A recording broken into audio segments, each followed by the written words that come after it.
अच्छा चलिए ठीक है। बिस्मिल्लाहिर्रहमानिर्रहीम औज़ु बिल्लाहि मिनश शैतानिर रजीम बिस्मिल्लाहिर्रहमानिर्रहीम अस्सलामु अलैकुम व रहमतुल्लाहि व बरकातुहू and a very good evening to all. On behalf of AMU Alumni Association Jazan KSA, Aligarh Medical Association UK and AMU Alumni Association Southern Region KSA, I, Dr. Syed Kashif Ali, Member Secretary, AMU AJ, welcomes you all.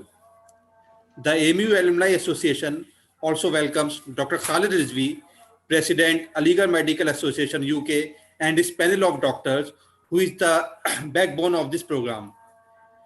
We also welcome Dr. Arshi Malik, Vice President, Indian Overseas Congress, Middle East, who is also the President of AMU Alumni Association Southern Region KSA ABA.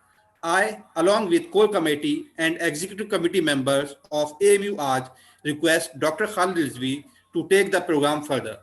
Thank you. Jazakallah khair. Dr. Khalid Rizvi. Assalamu alaikum everyone. Shukriya Kashif bhai for introduction. I think some of you have probably attended some of our programs before this, and before we go ahead, I just wanted to make sure everyone understands that this what the purpose of this program is. So we've had, I think everyone here is aware that we've got this COVID problem, and we've got vaccines now coming through. So some countries have already started vaccinating people. Others are in the process of approving vaccines, and it won't be very long before everyone has access to vaccines. Apart from access, you've got the problem of misinformation that is so deep rooted in some instances that it threatens to derail any benefits that vaccines might actually have. We're all aware of the problems that these vaccines, that COVID vaccines have faced, in terms of speed of development and concerns about testing, side effects, and some of them are very, very genuine concerns, and they have very scientific basis to those concerns. But there are other concerns that are obviously not very scientific, and frankly,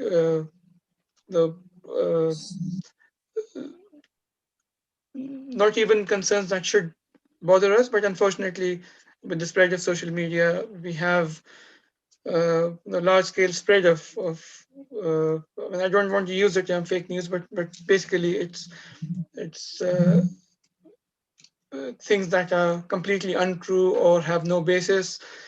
Some of which might come to be true later on, but they certainly have no basis. Some of which are complete baseless falsehoods.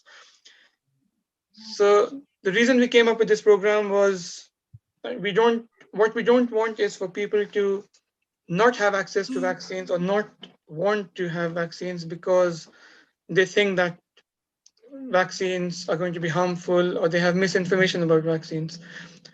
We are not conducting this program to tell everyone to have vaccines. That's completely a personal choice. Lots of people, in spite of all background information, all correct information, might still choose not to have vaccines for whatever reason. And that's not our business to tell you whether or not you should have a vaccine. What we are here to do is to make sure that should you choose not to have a vaccine, it should have a sound basis to that decision. हमारे बाकी सारे programs जो हैं, what we've done with them is we kept them extremely informal. We have a couple of presentations here, and then we'll have lots of time for question and answer sessions. We don't want to, we want to have this as interactive as possible. तो आप लोग के जितने भी questions होंगे, once we start this program, if you have a question, please feel free to write them in the chat box. Or हम लोग end में we'll pick them up from the chat box and we'll go through all those questions. Some questions have already been sent to me, so we already have about 15 or 20 questions, and we'll try and answer all the questions that you have from this program.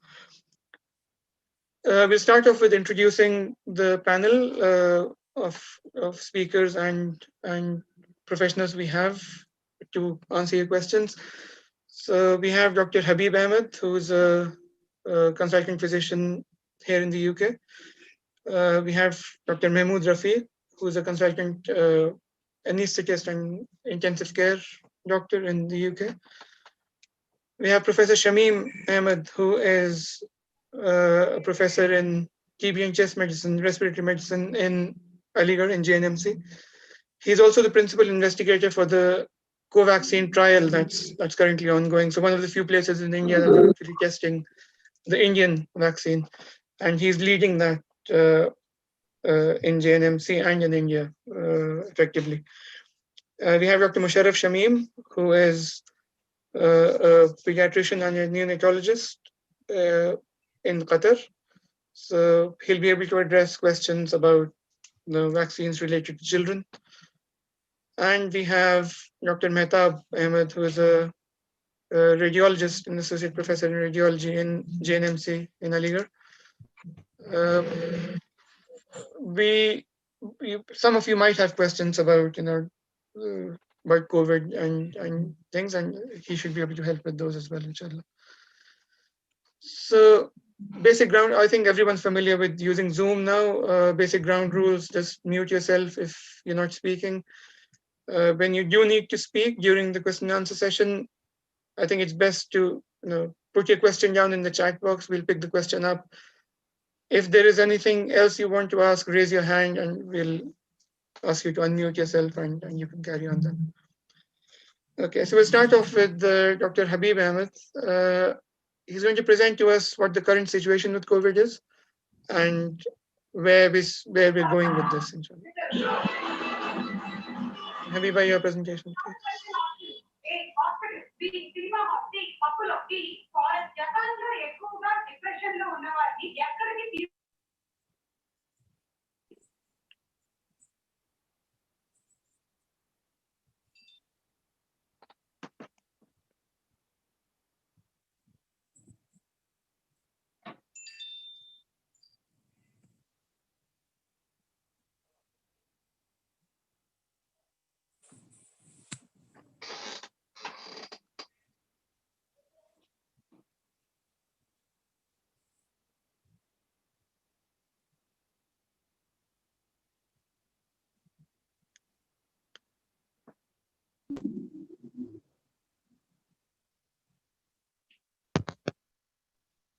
Hello, can you hear me?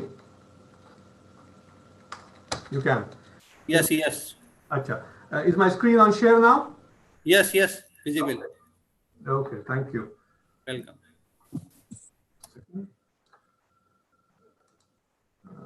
I have to reduce its size. So this is going to be a very short lecture. A good day to everybody because we are at different time zones in different parts of the world. So this is just the story so far. We have done a few lectures before where we had been discussing different parts of COVID. I'll just carry on from there. So we have seen the coronavirus on TV, on media and everywhere. So basically the virus is called SARS-CoV-2 and the disease is called COVID-19 because it was the 19th year of this century when it started to affect the human beings. So it has moved on from bats to the human beings because of the wet trade market in China. And this is the situation as of today. In the map, what you see is the darker the shade, the worse the problem is in the last 1 week in that part of the world. The top 5 countries that have this problem starts with the United States, which leads in everything, including COVID. And then we have the top 5 culprits here, or I will say the top 5 countries where the number of deaths as well as number of cases are the maximum anywhere in the world, including UK, France, India, then you have Brazil, Mexico. The total worldwide cases are over 69 million, and the deaths have already crossed 1.5 million. And these are COVID-related deaths, where the COVID was positive and the people died in the next 28 days. And this is the same thing representing here. So coming to transmission, The incubation period of this virus is between 2 to 14 days that has been established. And the infectious period may begin 1 to 2 days before the symptoms, which may be very mild or no symptoms at all. And in worst case scenario, it may be even up to 2 weeks.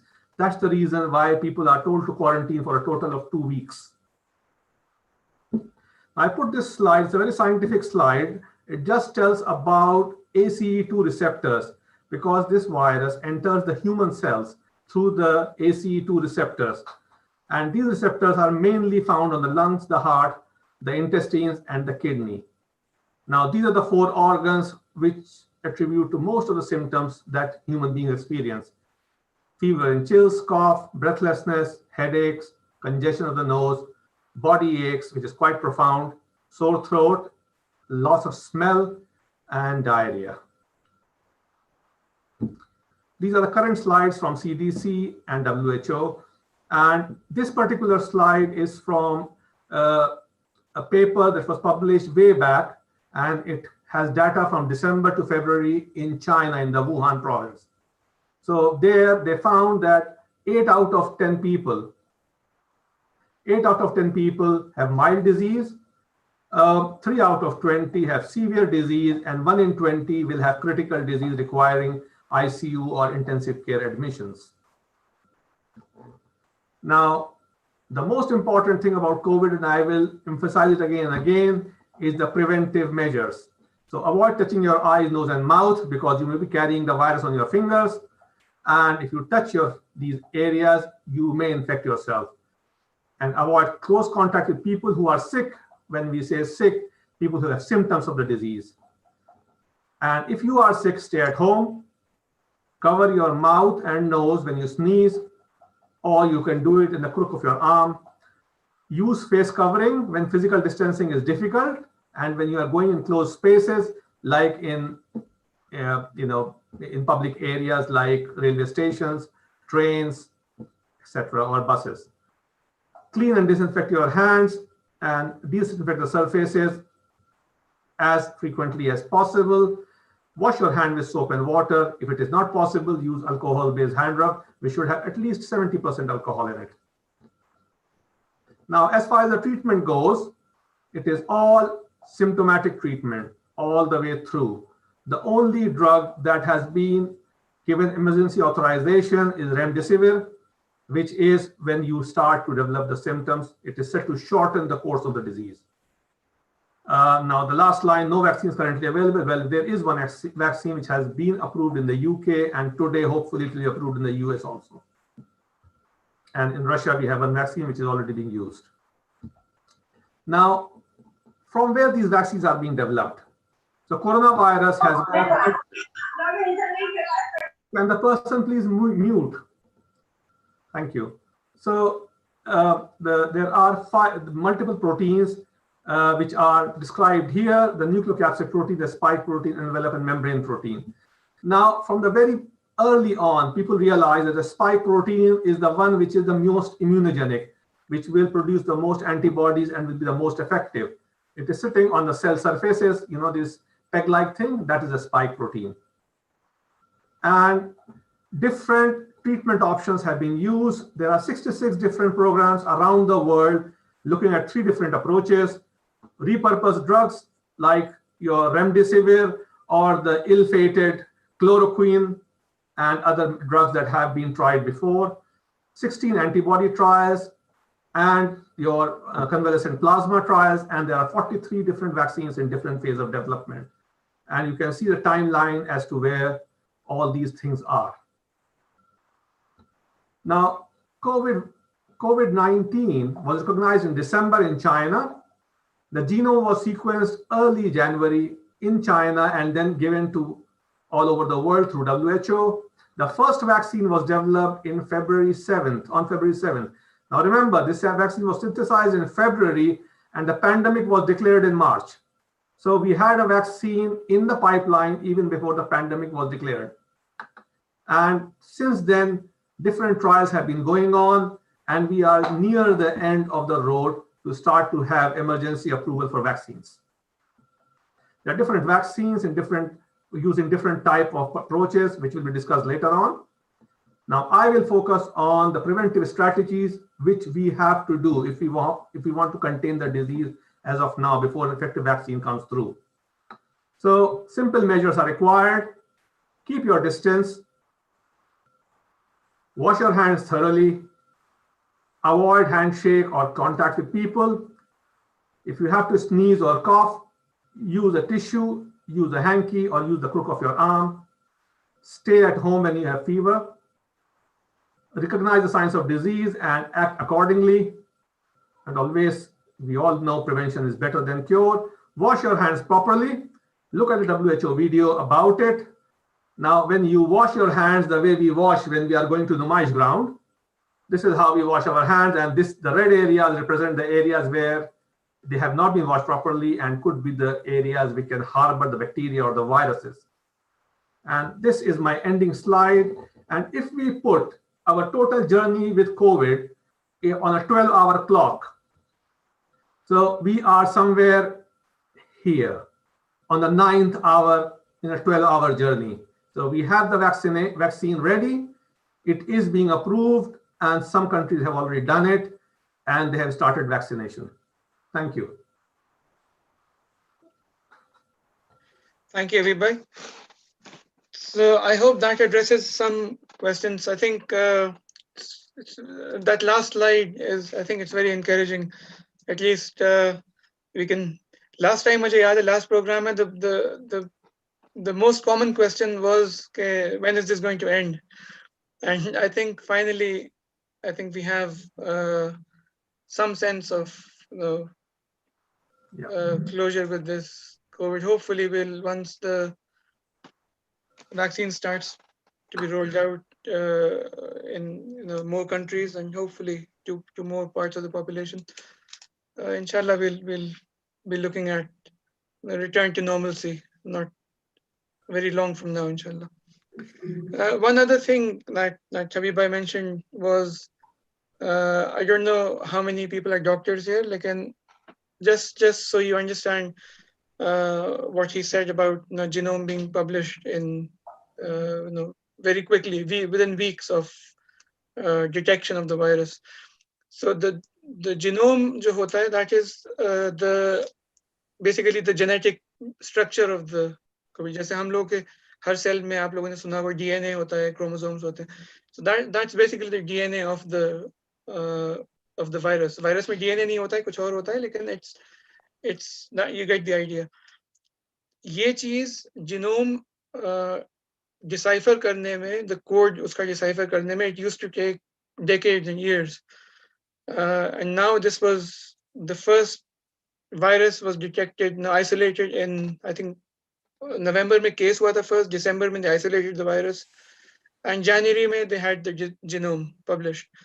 And once you have the genome, once you know the structure, it becomes easy to take part of that structure and use that to make a vaccine. So, जैसे अभी भाई ने कहा, we already had a vaccine in process in February.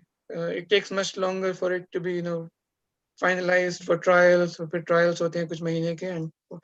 But I'll let Mahmood talk more about vaccines in general and about COVID-specific vaccines. So, Dr. Mahmood Rafiq with vaccines, please. All yours, Mahmood. Would you allow me to share the screen then?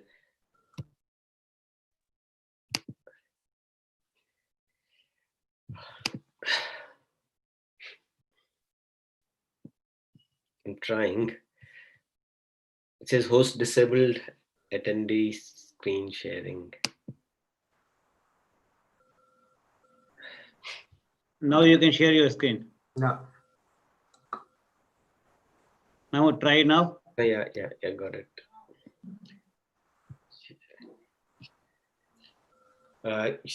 So I'll just give you a brief background of what I do. I'm an anesthetist. I'm an intensive care physician. I'm not a virologist or an immunologist. So most of my presentation or knowledge that I've accumulated is basically from the data and from some of the talks that we attended recently, which were given by renowned immunologists. So this is basically based on that. So no, I'm no authority on immunology or vaccines or virology, but I'll try to keep it simple. Viruses and immunology are a very complex thing. हालांकि हम चाहेंगे कि इसको जितना simple रख सके रखें, लेकिन ये काफी कॉम्प्लेक्स सिस्टम है जो इन्वॉल्व होता है पूरे प्रोसेस में. So I try and simplify it so that you get an idea how things work and how infection is caused by the viruses. First of all, we need to know why we need vaccines. हमें vaccine चाहिए क्यों? As everyone knows, December 2019, we had the first case which broke out in China. And in January 2020, we knew exactly what was the problem, what was the virus that was causing the underlying disease. And it was named and identified as coronavirus or beta coronavirus subfamily. 11th March 2020, the WHO declared that COVID-19 is a pandemic, meaning it has breached boundaries and it is spreading rapidly all across the globe. At this point, I think the emergency set in and the work on vaccine started to take its step forward. मैं intensive care में काम करता हूँ. I work in intensive care and I can still tell you that there are people dying and there are few people who are young without any medical problems who are dying despite all treatments and every management that we can provide and that we have. So it's still a big problem. It's killing people and it's still there despite everything. Vaccination is the only effective medical countermeasure to decrease risk of and mitigate spread of this disease. Because it's an infectious disease, we know that vaccines are useful in preventing the disease and preventing the spread. If we have an effective vaccine, we can achieve that.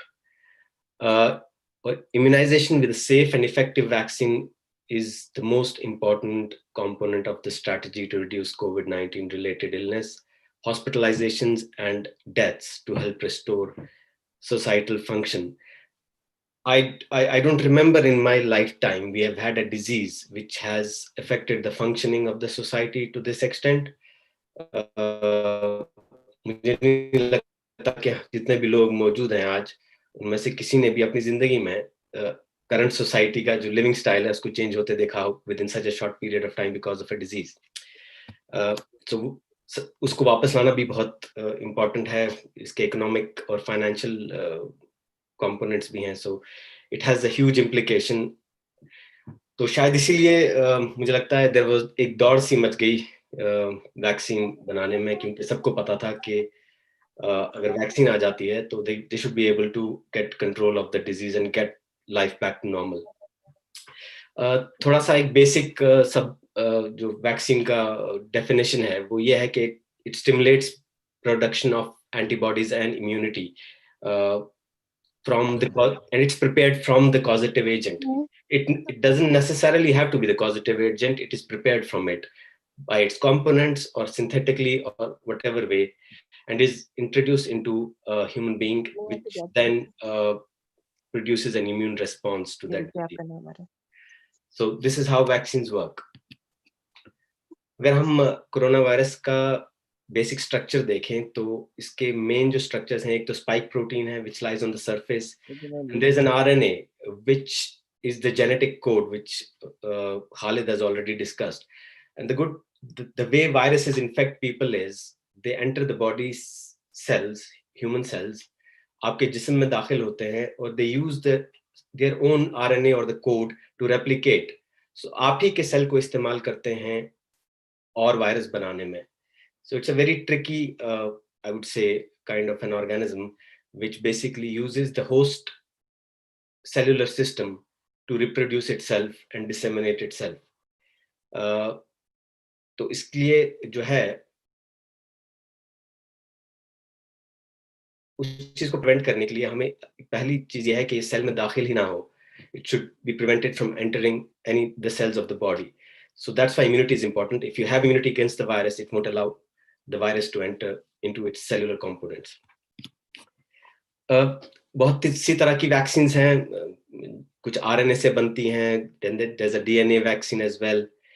Viral vector vaccines हैं, you use a different virus and incorporate another component into it, which is immunogenic, and then introduce into the body.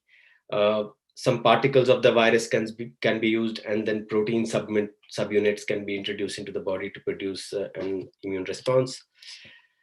Spike protein, जैसे doctor हबीब ने पहले बताया कि it's the most immunogenic. जो spike protein surface पे रहता है वायरस के, वो सबसे ज्यादा immune response generate करता है बॉडी के अंदर.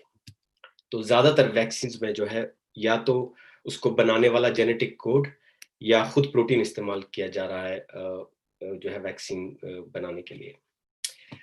थोड़ा सा बेसिक वैक्सीन का बताऊंगा मैं, सरसरी सा बताऊंगा आपको कि कैसे काम करती है. ये वायरस है, ये दाखिल हो रहा है आपके सेल में, और यहाँ आप देख रहे हैं ये जेनेटिक कोड जो है निकलता है और सेल की जो मशीनरी है उसको इस्तेमाल करता है और वायरस बनाने में. और ये वायरस जो है आपके ब्लड में दाखिल होता है.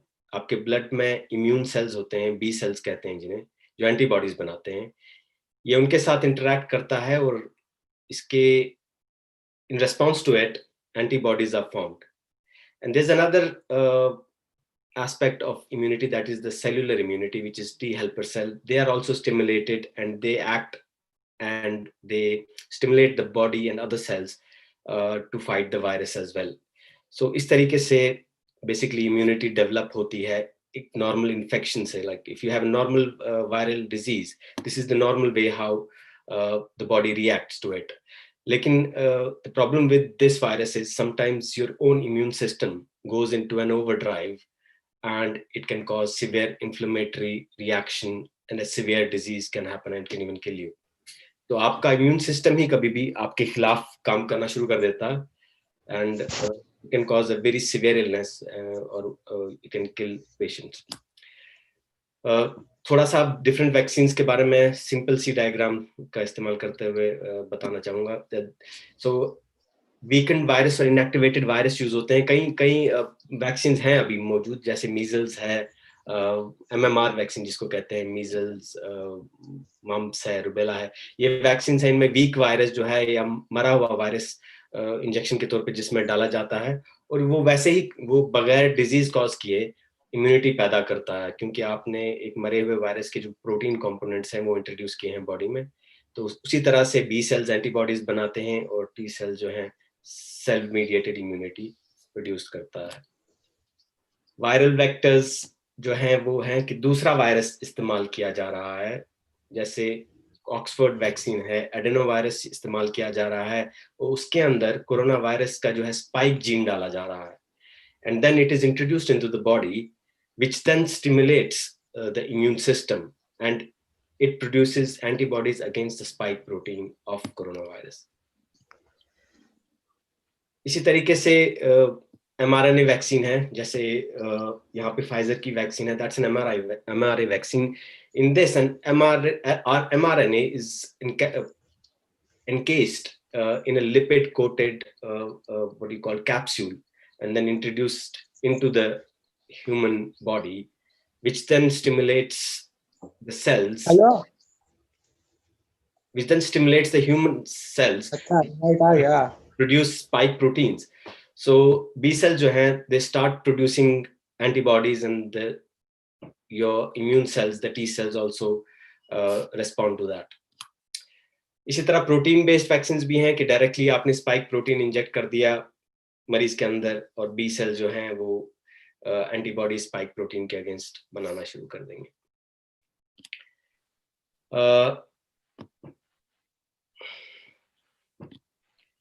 नॉर्मली जो आपकी वैक्सीन प्रिपरेशन है उसमें एवरेज 10 से 15 साल लगते हैं. First of all, you have to apply for the research and feasibility studies. उसमें कुछ टाइम लग सकता है. फिर प्री क्लिनिकल प्रोसेसिंग होती है. जो आपका वैक्सीन है उसकी फार्माकोलॉजी देखी जाती है, कैसे होगा, कैसे प्रोसेस करेंगे, कैसे पेशेंट में इंट्रोड्यूस करेंगे, उसमें चंद साल लग जाते हैं. फिर फेज 1 जिसमें 100 से ज्यादा लोगों पे टेस्ट किया जाता है, डोज देखा जाता है सही क्या है और कोई टॉक्सिसिटी तो नहीं है.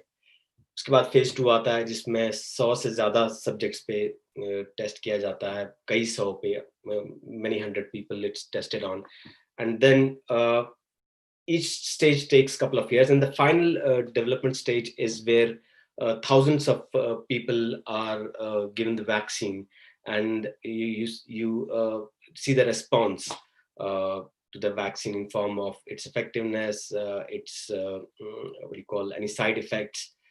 So everything is then monitored, and finally licensing is the last thing. So average 10 to 15 years is the usual time what a vaccine development involves. COVID-19 vaccine has been developed within a year. So it has been very rapid production. 15 साल का काम has been done within less than a year. As we have been told, and from the literature and data and whatever information we have from the people who have been involved in the development of vaccine, say that there have been no corners have been cut. So everything has been done as it should have been done. But the only thing is everything has been done quicker, and it has every stage has been shortened. लेकिन इसमें एक चीज अभी मान के चलें कि जो लॉन्ग टर्म सेफ्टी है, medium to long term safety is still not established, but most of the recent vaccine trial results have shown that there is no significant side effect, and they don't see that there are going to be any long term side effects as well.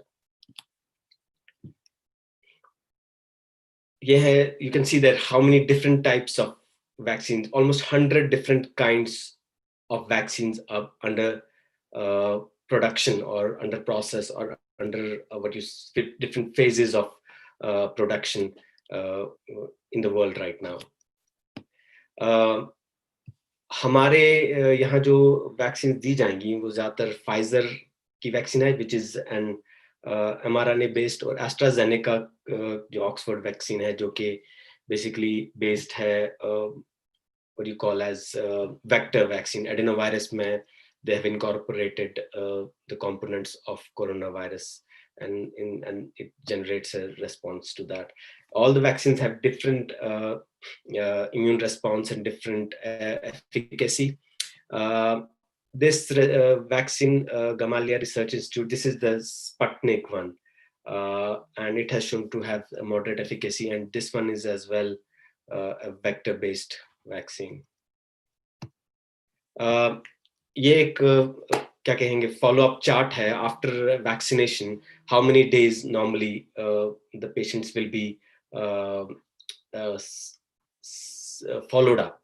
So this is for the COVID-19 vaccine, mRNA vaccine by Pfizer. So there will be 2 doses, and then follow-up period will be 2 years.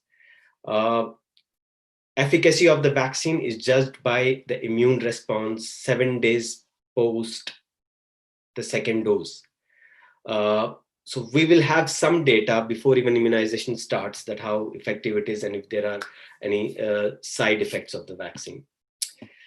As you can see, this is again the data from the Pfizer vaccine, which is an mRNA vaccine, which is going to be introduced in UK soon, and we already have started vaccination. Some of our colleagues have had vaccine. So as you can see, different doses used and at different days what the response is, and you can see the second dose leads to a significant increase in the immune response. These are the antibodies measured compared to the first dose, and the 30 microgram dose has been found to be the ideal dose. You can also see that the vaccine, the what do you call, antibody levels are slowly declining over time. So we don't know how long they will be effective for, And even antibodies, even if antibodies are not present, if you have some cell-mediated immunity still present, probably you are still immune despite having no antibodies in your blood. So, but we don't know anything about that. So only time will tell, and the follow-up studies will put some more light on it.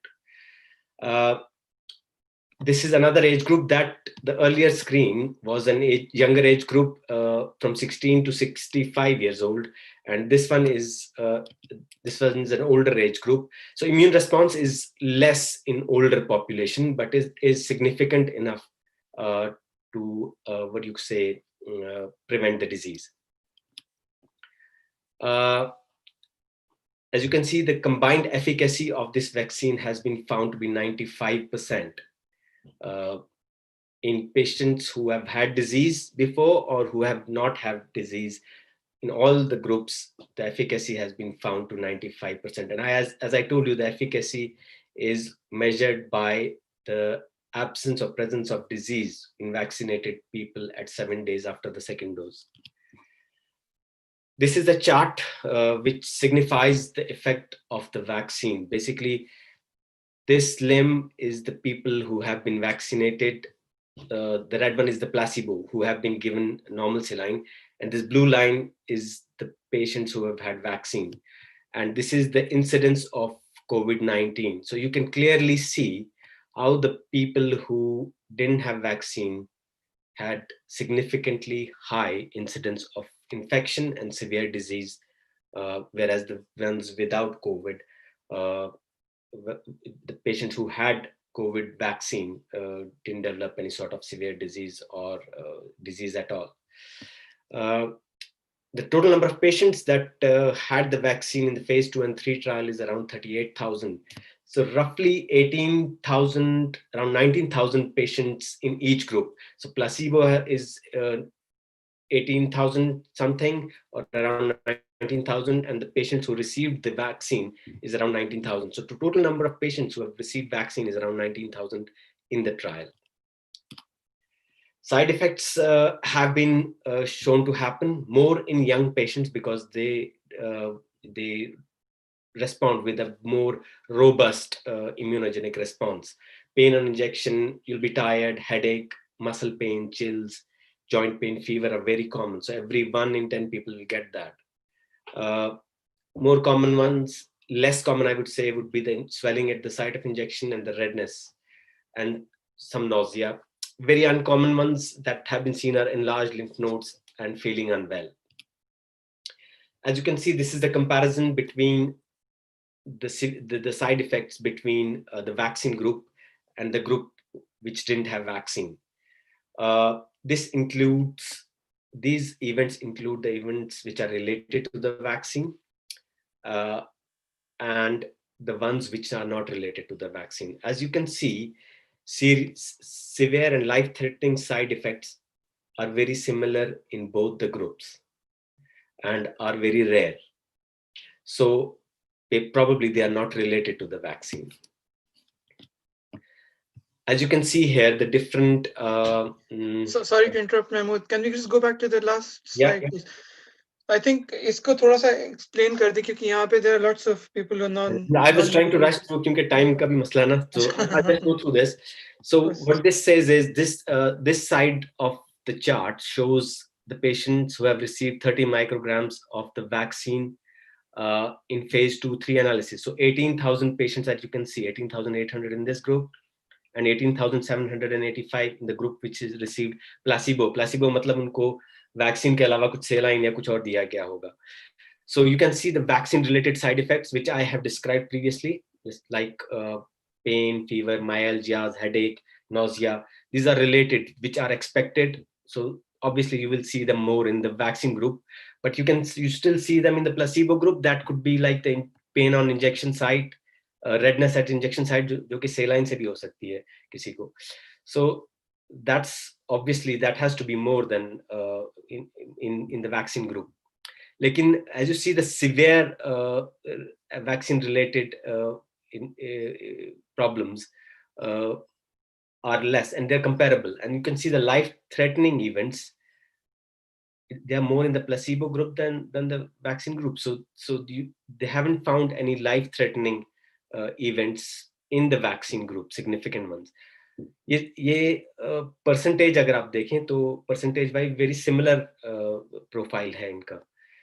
इसी तरह serious side effects जो vaccine related हैं, those are 3 in the vaccine group and obviously none in the placebo group. It can be ये anaphylaxis हो सकता है, allergic reaction हो सकती है. So they have considered that as severe, and 3 patients have had it among 18,800, which is absolutely negligible. इसी तरह अगर आप severe life threatening other events देखेंगे तो वो भी comparable है. They're very similar in both groups. So the vaccine has not caused any severe or life threatening problems in the people who have received it compared to the placebo group. और मैं आपको बता दूं कि ये when they give vaccine to one group and the placebo or the normal saline to the other group, they try to make them even. एक तरह के patients randomize करते हैं ताकि आप evenly distribute हो patients जिनको vaccine मिल रही है. So the results are very reliable and the numbers are really high. So in a nutshell, I would say that there is no severe or life-threatening short-term problems associated with the vaccine. Minor side effects are there. They're very common. They happen with most of the vaccines and they happen with this as well. Muscle pain, headache, tiredness, fever, joint pain are part of mild COVID disease anyhow. So I think if you get away with just with this and not have the disease, I don't think we should mind having a vaccine. इसी तरह अगर आप ये देखें ये vaccine के साथ side effects थे. इसमें फीवर है, fatigue, headache, chills, vomiting, diarrhea, muscle pain, joint pain. These are the common side effects that happen. This is after each dose, and it is between 18 and 55-year-old people. And as you can see, the numbers are high, especially the fatigue and headache and the muscle pain, because it's a younger age group, more muscular, and they I would say tend to develop a more robust response to the vaccine. So probably side effects are more. Whereas the elderly group, 65 to 85-year-olds, they have less of the disease, less of the side effects, but at the same time they have less robust response to the vaccine as well. Different countries have pre-ordered the vaccine, obviously, because everyone wants to go back to their normal life. So everyone has ordered the same. UK has ordered, as you can see, they have ordered quite a bit, 100 million of their own. It is a cheap vaccine, no storage problems. So it is developed. It was developed in UK, so they have ordered the maximum. UK की आबादी 60 million है.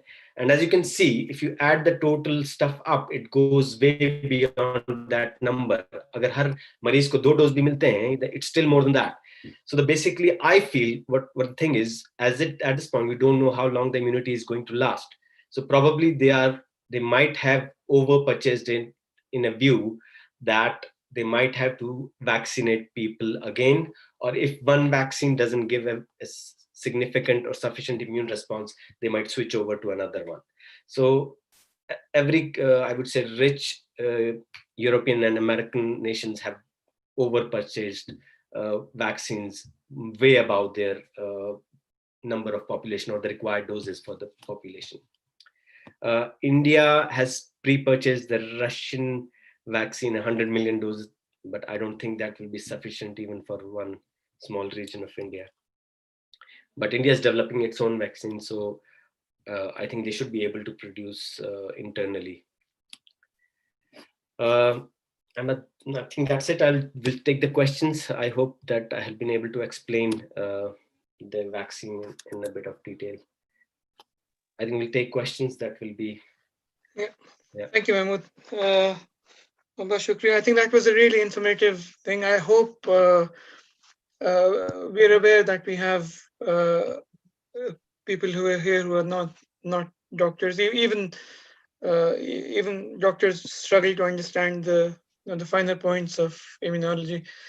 Like, hopefully अगर किसी को कोई doubt है, कुछ भी ऐसी चीज है जो समझ में नहीं आई, तो please feel free to ask, and the best way to do that is to write in the chat box, और हम लोग फिर क्वेश्चंस को करेंगे. Just before we move on to the questions, I'd like to invite Professor Mohammad Shamim to give us an idea of what's happening in India. Just a very brief update on what's happening in India. India में vaccine अपनी भी बन रही है, और ये Oxford वाली vaccine भी ट्रायल हो रही थी, and Professor Shamim is leading the research into the vaccine, the trial of the vaccine in Aligarh. So Shamim, just a brief update please on the situation.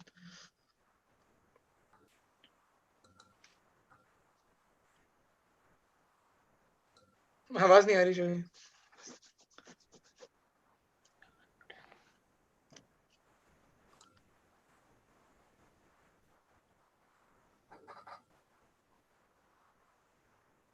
हाँ आ रही है मैम. अभी आ रही है. So most of the part has been covered by Mahmood. So I will taking what is happening in India. In India, we already Pfizer already applied for emergency vaccination, but government, I think that they have refused because they don't have sufficient data to prove that it will be helpful in India. India is already trying to prepare its own vaccine, that is Covaxin, in collaboration with Bharat Biotech Hyderabad.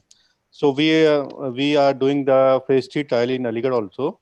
Altogether, they have designed 25 sites for this phase 3 trial. In the first round, 4 sites were started. Aligarh was one of them. Another was AIIMS Delhi, AIIMS Patna, and PGI Rohtak. And we were the first to complete 1,000 recruits. And the target was 31st December, but we completed on 4th December. So we are going number one in terms of recruitment of volunteers. And lot of applause was there from ministry also, ICMR also, that AMU has done a very commendable job. Secondly, this vaccine is a whole viral vaccine. It is a traditional form of vaccine which has been developed by National Institute of Virology, ICMR. It is a sister institution of ICMR in collaboration with Bharat Biotech. So the dosing is that as Mahmood told, that 2 doses required. One, suppose 0 shot, then after 28 days, a booster dose is required.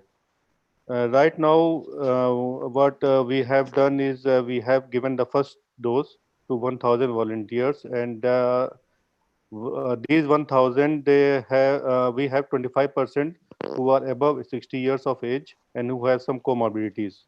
Because the protocol, as per the protocol, we need more than 25% who are some form of comorbidities, and we have taken 5% healthcare workers. So till now, we have a daily follow-up, telephonic follow-up of all these volunteers. Until now, we don't, Alhamdulillah, we have not found any adverse event in any of the volunteers. So hopefully, it will be a safe vaccine as far as Indian subcontinent is concerned. And the other thing is that it is a stable vaccine. We need only 2 to 8 degrees Celsius to store this vaccine. Unlike the other vaccine that requires minus 70 degree, this vaccine requires only 2 to 8 degrees Celsius. So it will be very useful for Indian subcontinent.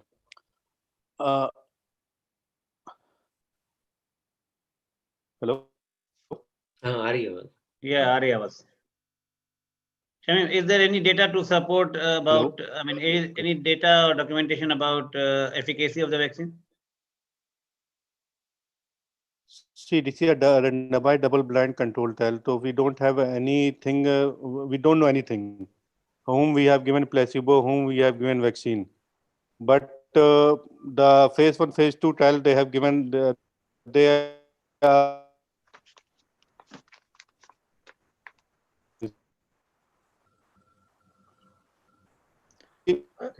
I think audio में कुछ problem हो रही है Shamim का. for Indian. Yeah. Shamim, thank you, Shamim. I think that's a really good update. I think काफी encouraging results हैं. अगर मतलब 1,000 people हैं अभी जो first dose जिनको दी है and no serious side effects, if I understand you correctly.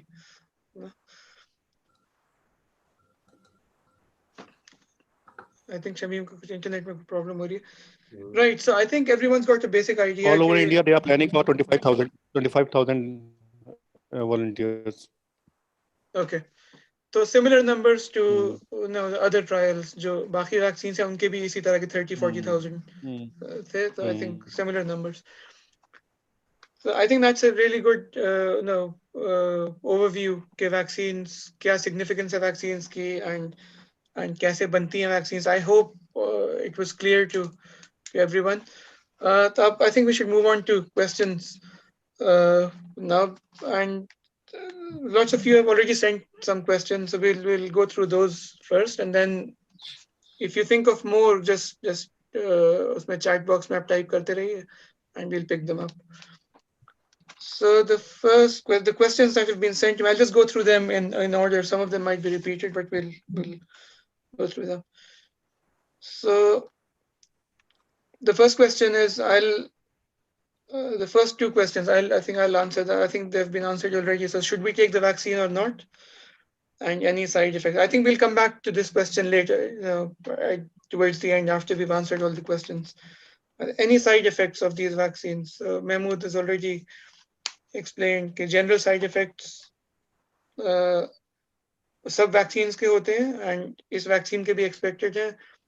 Short term side effects की कोई evidence नहीं है, अभी तक कोई सामने नहीं आया. Long term side effects हम लोग अभी we haven't had time अभी, वो उसमें या तो कुछ कई साल लगते हैं वो show up करने में, serious side effects. So we haven't had those, we haven't had enough time to. एक और बात खालिद जो मैं बताना चाह रहा था, क्योंकि हर वैक्सीन अलग एज ग्रुप और अलग पेशेंट ग्रुप में टेस्ट हुई है. जो फाइजर की वैक्सीन है वो 16 to 85 ईयर ओल्ड्स में टेस्ट हुई है. सो 16 साल से कम और 85 से ऊपर इसकी सेफ्टी एस्टैब्लिश नहीं है, क्योंकि दी ही नहीं गई उस एज ग्रुप में. इसका मतलब ये नहीं है कि ये सेफ नहीं है, लेकिन इसकी सेफ्टी एस्टैब्लिश नहीं है. ना ही प्रेग्नेंट फीमेल्स में एस्टैब्लिश्ड है सेफ्टी, क्योंकि उनमें भी नहीं दी गई है. तो इसलिए नॉर्मली ये एडवाइज्ड है फाइजर की वैक्सीन के लिए कि 16 से 85 से 16 to 85 year olds can have this vaccine safely. What about pregnancy and lactation, Mahmood? Pregnancy में it's not recommended. They haven't. Lactation also, because we are excluding these set of patients in our trial. That's what I'm saying, that this group, even patients with the immune compromise, it will be difficult. एक करके question कर लेते हैं वरना confusing हो जाएगा. तो I think as side effects का just like what Mahmood was saying basically is कि जिस ग्रुप में टेस्ट करा है उसी के बारे में ये क्या कहा जा सकता है कि उसमें सेफ है या नहीं. तो जो वैक्सीन जनरली जो वैक्सीन हैं वो हेल्दी एडल्ट्स में टेस्ट करते हैं पहले और फिर they move on to other age groups. इस वैक्सीन को भी 16 to 85 में लाइक महमूद से टेस्ट किया है. तो below 16 there is no guarantee कि एक तो गारंटी नहीं है कि काम करेगी या नहीं, एंड दूसरी हमें नहीं पता कि साइड इफेक्ट्स होंगे या नहीं. And the same goes for over 85. Khalid इसमें एक चीज और ऐड कर दें कि फाइजर वैक्सीन जब लगाना शुरू किया यूके में, तो जिन लोगों को मल्टीपल ड्रग और फूड एलर्जीज थी उनके साथ थोड़ी सी प्रॉब्लम आई थी. तो those people have now been excluded. कि फॉर एग्जांपल 4-5 दवाओं से आपको एलर्जी है और खाने में भी 2-3 चीजों से आपको एलर्जी है, तो उन लोगों को अभी इन लोगों ने एक्सक्लूड कर रखा है for taking the vaccine. This is already there in the media, people will be knowing it. ये आगे एक क्वेश्चन भी था इसी से रिलेटेड है. तो एक जो नेक्स्ट क्वेश्चन था सीक्वेंस में, that was about pregnancy and Mahmood Shamim just referred to pregnancy. Pregnancy के लिए एक चीज मैं ये कहूंगा कि प्रेगनेंसी और लैक्टेशन के ऊपर ट्रायल्स जो हैं वो बहुत ही डेयरडेविल चीज है. कोई नहीं करता है, कोई दवा का ट्रायल नहीं होता है इसके लिए और ना ही किसी वैक्सीन का ट्रायल होता है. They start to be used at a later date जब एफिकेसी और सेफ्टी प्रूव हो जाती है और लोगों में. That's the time when they start with these two people, because here 2 lives are involved, not 1. तो नॉन मेडिक्स जो है यहाँ पे उनके lactation means breast feeding basically. तो मैं आज ही इसका देख रहा था, जो यहाँ पे NHS की जो गाइडलाइंस हैं, क्योंकि किसी ने स्पेसिफिकली पूछा था क्वेश्चन अबाउट प्रेगनेंसी। तो द गाइडलाइंस है उनकी, जैसे कि अगर कोई प्रेग्नेंट है तो they should not get the vaccine. अगर आप प्रेगनेंसी प्लान कर रहे हैं in the next 3 months, you should not get the vaccine. अगर कोई प्रेग्नेंट नहीं है इस टाइम तो वैक्सीन लगवा सकते हैं, लेकिन फिर एटलीस्ट 2 महीने तक प्रेग्नेंट ना हो उसके बाद। और अगर आपने फर्स्ट डोज लगवा ली है और उसके बाद आपको पता चला कि आप प्रेग्नेंट हैं, तो आप सेकेंड डोज ना लगवाएं अंटिल आप प्रेग्नेंट ना रहें। तो अगर आपने बेसिकली जब आपको पता चल जाए कि आप कोई प्रेग्नेंट है, तो उसके बाद वो वैक्सीन ना ले, basically that's the bottom line. The next question is the vaccine reliable? तो हबीब भाई।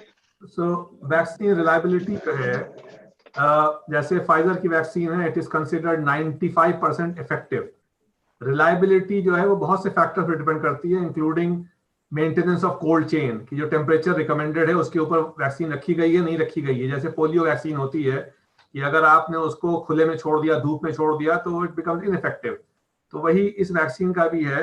तो रिलायबिलिटी डिपेंड्स ऑन बहुत से फैक्टर्स पे, लेकिन if you maintain the other things, cold chain और वे सब चीजें सही से आप मेंटेन कर लें, तो ये effectivity of these vaccines, anything which is above 50%, इन्होंने कहा था कि we will start using it.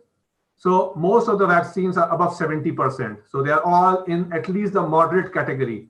Or Pfizer की vaccines at 95%, which is considered to be very effective.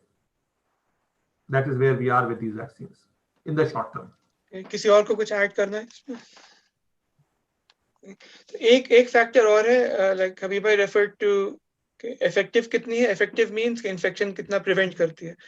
The second factor is कि कितने दिन तक इफेक्टिव रहेगी, वो कितने दिन तक इम्यूनिटी रहेगी, and that is also significant concern.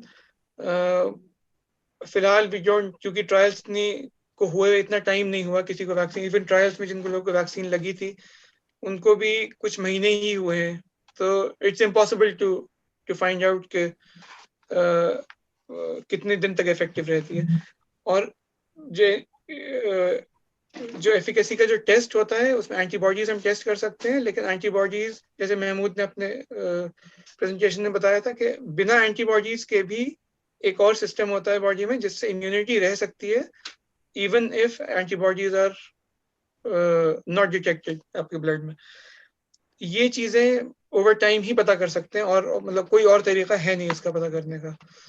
तो we'll have to wait, इसमें और कोई तरीका नहीं है इसका। Next question is, human trials have not been up to the mark. Is this true or not? So, anyone? Mahmood? From the data, अभी हमारे पास सिर्फ फाइजर का डेटा है, तो उसको देख के हर चीज बहुत तेजी से हुई है डेफिनेटली।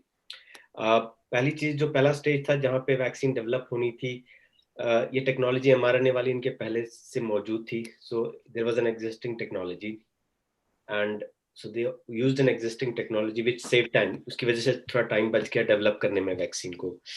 फिर इन्होंने एनिमल मॉडल्स पे जल्दी से देखा कि इफेक्टिव है कि नहीं है। वो भी एस्टैब्लिश था, क्योंकि वो बाकी बीमारियों के लिए और बाकी बीमारियों की वैक्सीन ये टेक्नोलॉजी यूज की गई थी।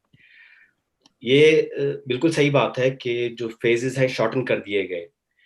आपको ये भी पता होगा कि ये vaccine manufacture from the point जब वैक्सीन तैयार होती है और मैन्युफैक्चरिंग स्टार्ट होती है टू द पॉइंट जब डिस्ट्रीब्यूट होना शुरू होती है, उसमें भी कभी कभी 6 महीने से साल भर लग जाता है। लेकिन इस केस में इन्होंने मैन्युफैक्चरिंग साइमल्टेनियसली स्टार्ट कर दी थी। इट वाज अ गैम्बल, क्योंकि अगर वो काम नहीं करती तो it would have been a big loss. लेकिन प्रॉब्लम ये थी कि अगर ये चीज नहीं करते तो इतनी जल्दी वैक्सीन आपके सामने नहीं आती। जो कुछ हमारे पास डेटा अवेलेबल है उससे ये लगता है कि हर चीज जो फॉलो की जानी थी वो की गई है। प्रॉपर तरीके से वैक्सीन ट्रायल किया गया है। 20,000 लोगों को वैक्सीन मिला है और उनमें ज्यादातर लोग बीमारी से बचे हैं विदाउट एनी मेजर प्रॉब्लम्स। तो इससे मेरे हिसाब से साबित होता है कि ये एटलीस्ट जो फाइजर की mRNA वैक्सीन है वो इफेक्टिव भी है और रिलेटिवली सेफ भी है। लॉन्ग टर्म, मीडियम टर्म और लॉन्ग टर्म मतलब 6 महीने, साल, 2 साल में इसके कोई लॉन्ग टर्म इफेक्ट्स हो या ना हो, अनलाइकली है कि कुछ हो, क्योंकि ये टेक्नोलॉजी और इस तरह की वैक्सीन पहले भी यूज की जा चुकी हैं। लेकिन इसके बारे में विद सर्टेनिटी हम कुछ नहीं कह सकते एट दिस पॉइंट। जो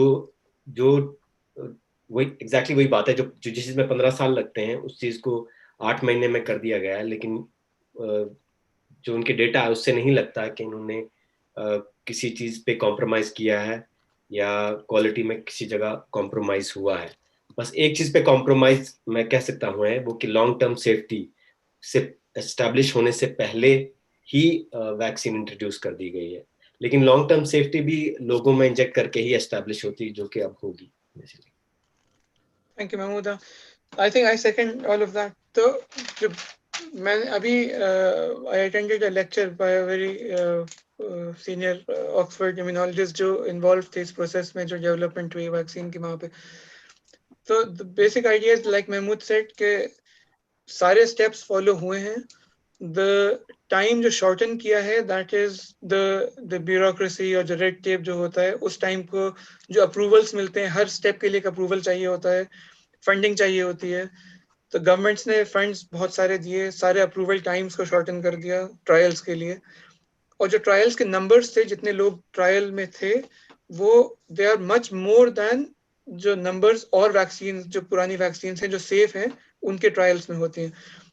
तो जो इमीडिएट सेफ्टी है वो तो आई थिंक इट्स, जो डेटा है उसके हिसाब से इट्स वेरी वेल एस्टैब्लिश्ड कि इमीडिएटली कोई प्रॉब्लम नहीं होती, with in a few months भी नहीं होती प्रॉब्लम, क्योंकि हुए हैं उनको भी अब कुछ महीने हो गए हैं एंड कोई अभी तक डेटा सामने नहीं आया है। लॉन्ग टर्म ट्रायल्स का obviously there's no absolutely no way of telling कि क्या होगा आज से 10 साल बाद, किसको क्या होगा, वो 10 साल बाद ही पता चल सकता है। और नेक्स्ट एक और बात क्वेश्चन खालिद, मुझे इसमें मैं ऐड कर दूं कि यूके में जो हेल्थ केयर प्रोवाइडर्स हैं उनको वैक्सीन दी जा रही है सबसे पहले। हमारे यहाँ शुरू हो गया है, कई लोगों को मिल भी गई है वैक्सीन। तो मुझे लगता है कि यूके एज मतलब जो यहाँ की अथॉरिटीज हैं, जो रेगुलेटरी अथॉरिटीज हैं यहाँ की, मुझे नहीं लगता कि वो अलाउ करते एक ऐसी वैक्सीन जो कि उनके हिसाब से जिसकी सेफ्टी एस्टैब्लिश नहीं है अपने हेल्थ केयर को देने के लिए, क्योंकि इस वक्त health care staff is the most crucial I would say और द क्रिटिकल पॉपुलेशन किसी भी नेशन की। So I don't think any reasonable or nation or reasonable regulatory authority would give it a go कि अपने जो health care staff को vaccine दो and which is not safe. This is my feeling. I can draw it from there. बाकी data तो अपनी जगह है ही जो सामने आया है। दिल को खुश रखने के लिए ख्याल अच्छा है। हाँ, खालिद एक चीज और है जो लोगों को समझना चाहिए कि बाकी वैक्सीन जो डेवलप हुई हैं वो 80s, 90s, 60s, 70s में डेवलप हुई हैं, जब पेपर ट्रायल्स होते थे। आजकल कंप्यूटर का जमाना है, तो जो डेटा कोलेशन का काम जो था और डेटा कलेक्शन का जो काम जो था, जो लगता था महीनों, हफ्तों, महीनों, सालों लगता था, which can be done now as real time. तो वहां पे भी हमने टाइम बहुत सेव किया है। That has to be understood also. जी, तो may be this is the future. I think next, जब नेक्स्ट कोई बीमारी आएगी तब पता चलेगा कि इतनी रैपिडली हो सकता है इससे भी तेज वैक्सीन बन जाए। The next question is कि do I need to wear a mask after a vaccine? I think Habib bhai, I think you touched on this. Yeah, mask has to be worn because we don't know that you get the virus and you may still transmit it to others.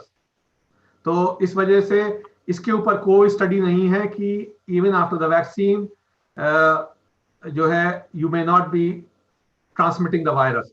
तो बेहतर है continue to wear the mask and keep your people safe around you. And एक और बात है कि it is 95% efficacious and this is the best we have, so 5% will still get the disease. You don't know whether you fall into which part of that, either you are 5% or 95, so you never know. अगर आप उन 5% unlucky लोगों में होंगे तो इसलिए मेरे ख्याल से आप you should always protect yourself in every possible way. इसी से रिलेटेड हैं 2 क्वेश्चंस और आगे. आई थिंक नेक्स्ट वाला जो है महमूद के लिए है कि if I have had Covid before should I have the vaccine. So Mahmood का फर्स्ट हैंड एक्सपीरियंस. तो जैसे खालिद को पता है, हमने जो वायरोलॉजिस्ट से, जो ऑक्सफोर्ड के इम्यूनोलॉजिस्ट से, तो उनसे डिस्कस किया था. उन्होंने भी यही कहा था कि उनको भी कोविड हुआ था, and he said that he will definitely have vaccine again because he's not sure that he's completely immune to the disease, so he will have the vaccine. और मैं पर्सनली इंटेंसिव केयर में काम करता हूँ. वहाँ मरीज होते हैं, उनसे डील करते हैं. हम इक्विपमेंट तो इस्तेमाल करते हैं, लेकिन ट्रांसमिशन का खतरा वहाँ भी काफी होता है. तो मेरे हिसाब से मैं तो I plan to take the vaccine, so I have it. आपने इस जो ट्रायल की मैंने डिटेल्स बताई थी, उसमें कई पेशेंट ऐसे भी थे जिनको पहले कोविड हो चुका था और उनने भी वैक्सीन लिया, और उनमें जो इम्यून रेस्पॉन्स और जो इम्यूनिटी डेवलप हुई वो बहुत ज्यादा थी वैक्सीन के बाद कंपेयर टू जो उनकी कोविड होने के बाद थी.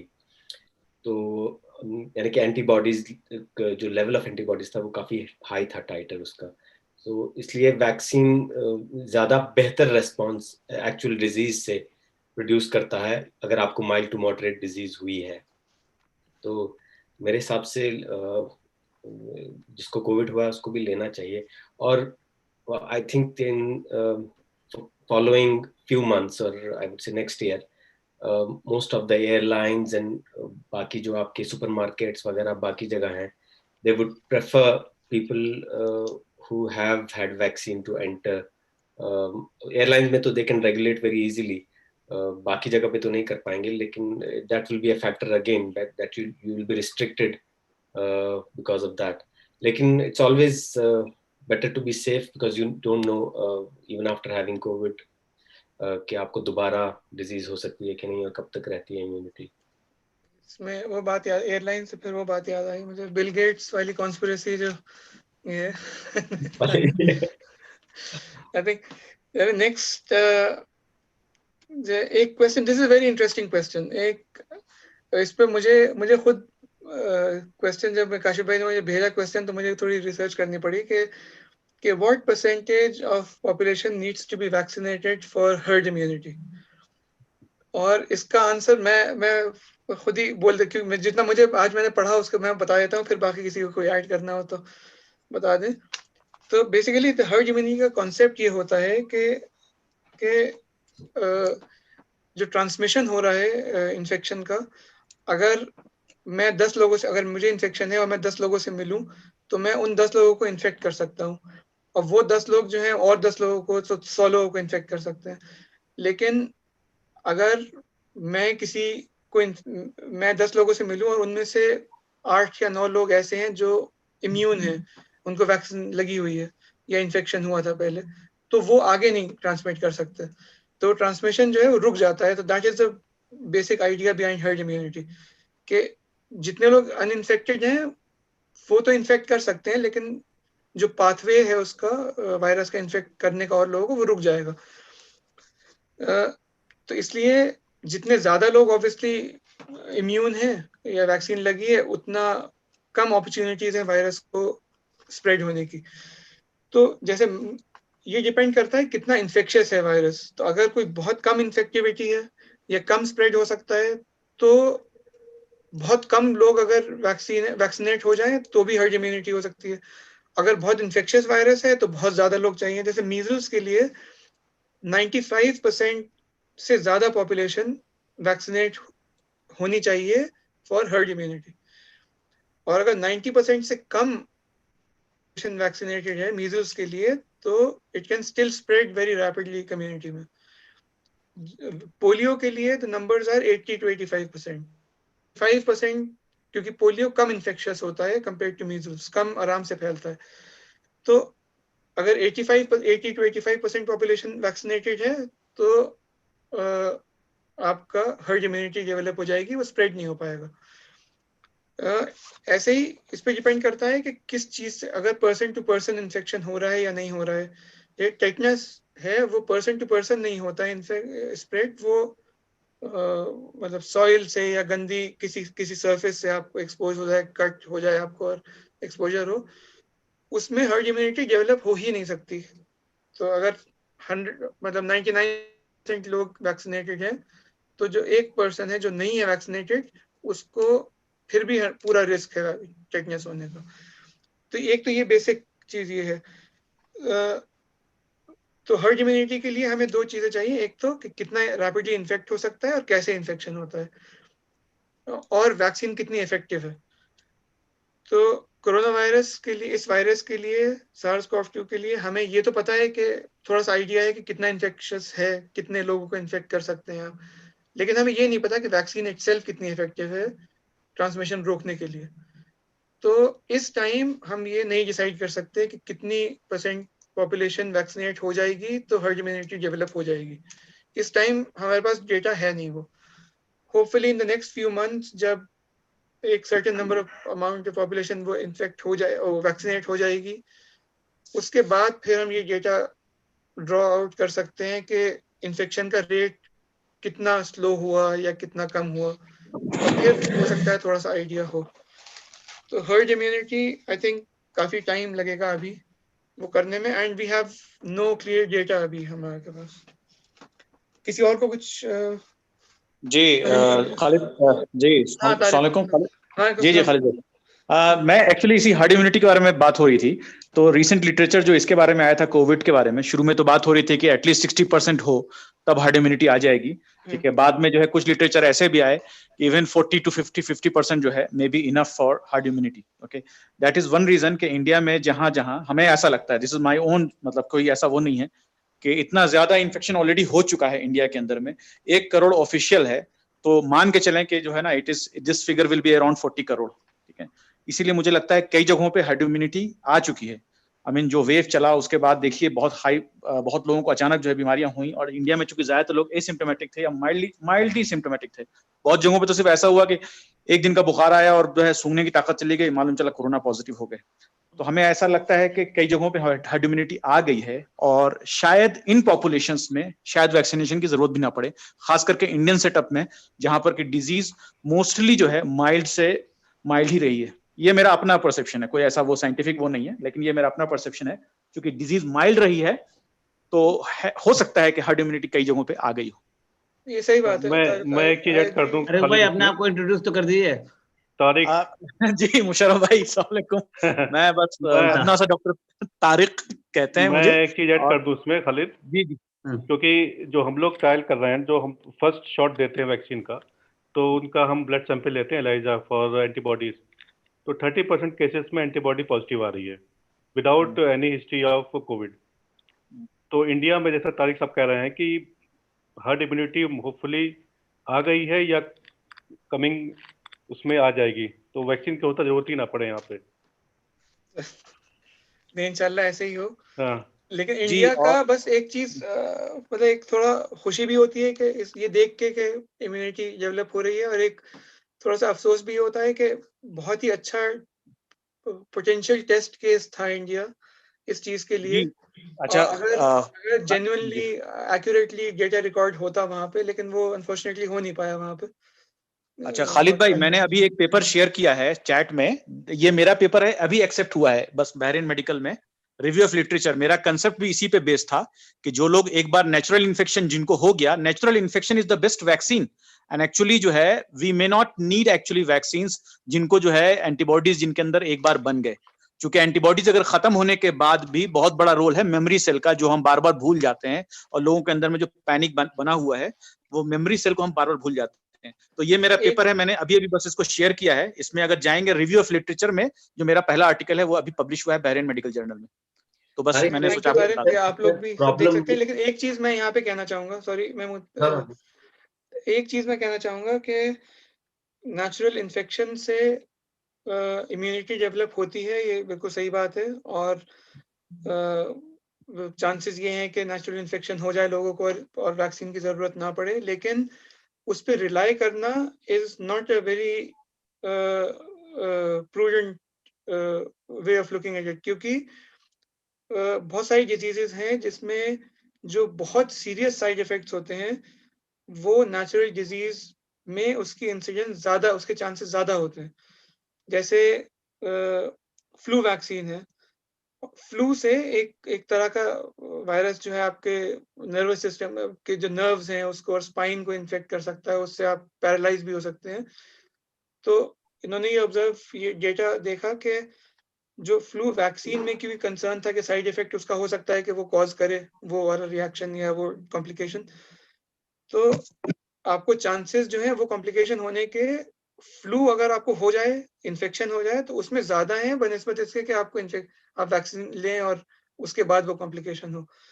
तो इट इज मतलब अगर वो हो जाए, नेचुरली हो जाए, तो it is a very good outcome कि आपकी पॉपुलेशन में नेचुरल इन्फेक्शन की वजह से इम्यूनिटी हो गई एंड आपको वैक्सीन की बहुत ज़्यादा ज़रूरत नहीं पड़े।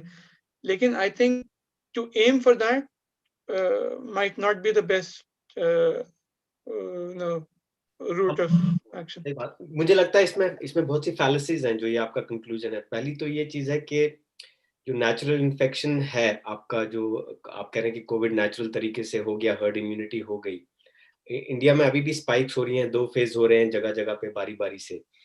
तो और एल्डरली पॉपुलेशन भी काफी है वहां पे, हो सकता है कई उनमें से इन्फेक्ट ना हुए, सफर ज्यादा वही करते हैं। दूसरा ये चीज है कि सेल मीडिएटेड इम्यूनिटी पे अभी स्टडीज चल रही हैं, अभी कोई कुछ एस्टैब्लिश नहीं हुआ है कि सेल मीडिएटेड इम्यूनिटी है और कितनी इफेक्टिव है और कब तक रहती है। जैसे फ्लू है, हर साल होता है, उसमें थोड़ी और वजूहात भी हैं उसकी, लेकिन अभी तक हम नहीं जानते। हम we are at a very early stage, we still don't know how this disease is going to behave.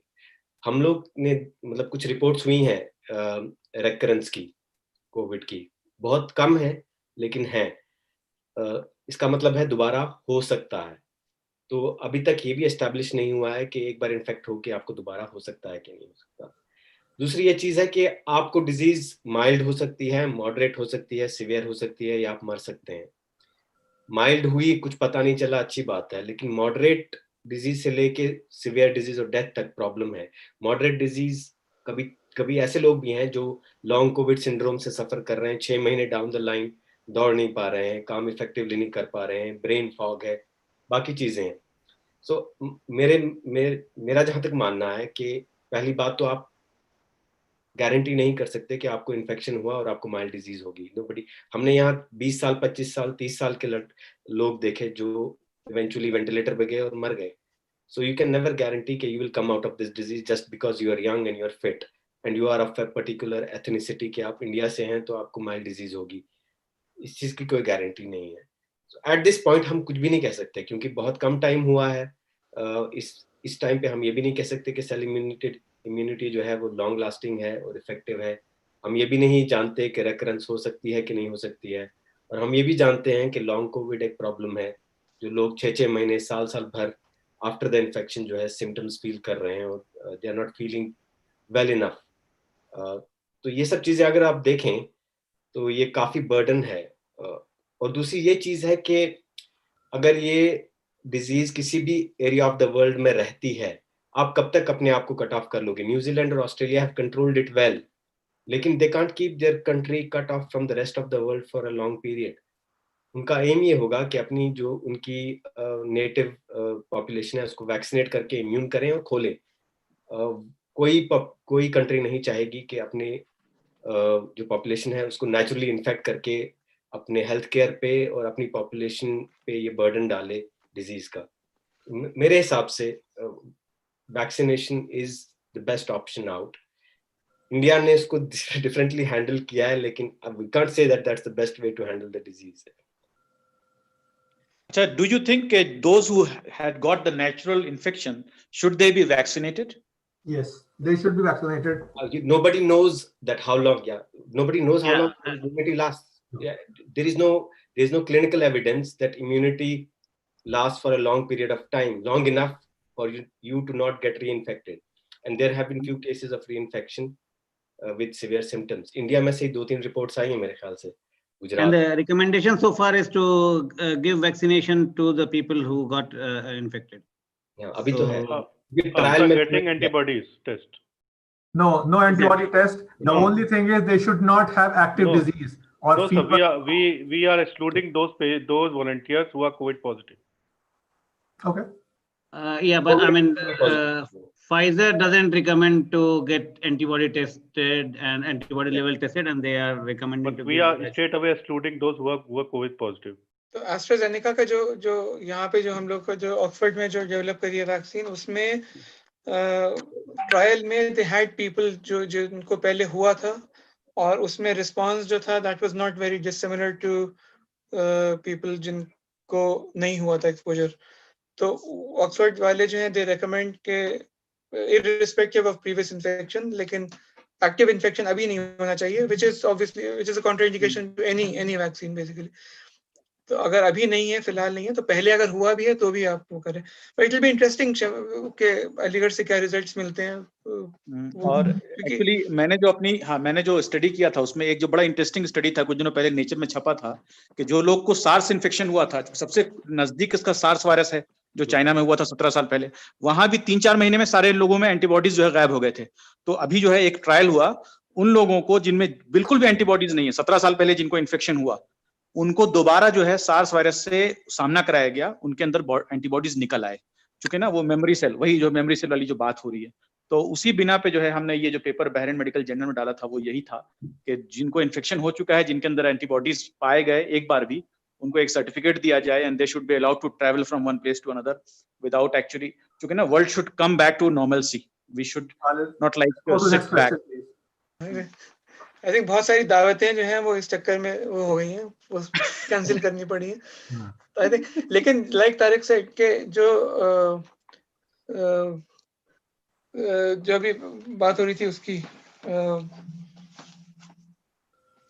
Sorry Tariq, what did you से उसका उसमें मेरा ये कहना था कि जिसके अंदर भी एंटीबॉडीज पॉजिटिव हैं उनको जो है ना एक सर्टिफिकेट एक देना चाहिए, something like corona certificate. So I am talking about corona passport.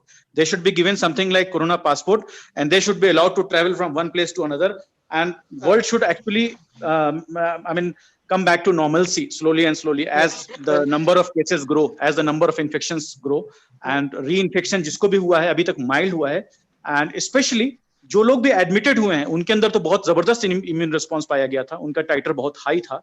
Yes, जो लोग एसिम्प्टोमेटिक हैं उनको ज्यादा डर है कि शायद रीइंफेक्शन हो, और कभी कभी हमको ऐसा लगता है कि शायद रीइंफेक्शन हम लोग ज्यादा उसका वो बन गया है. मसला इसमें ये है ना कि आप रीइंफेक्शन अगर आपको हो सकता है तो आप दूसरों को भी इन्फेक्ट कर सकते हैं. आपको दे दिया जाए और आप फैलाते रहें, वो भी अलाउ नहीं किया जा सकता. मसला ये है. और दूसरी चीज ये कि बॉम्बे में एक बहस जो है ना, इसके लिए जो है ना दावत चाहिए. सही बात है. लेट्स गो टू चलिए नेक्स्ट क्वेश्चन करते हैं.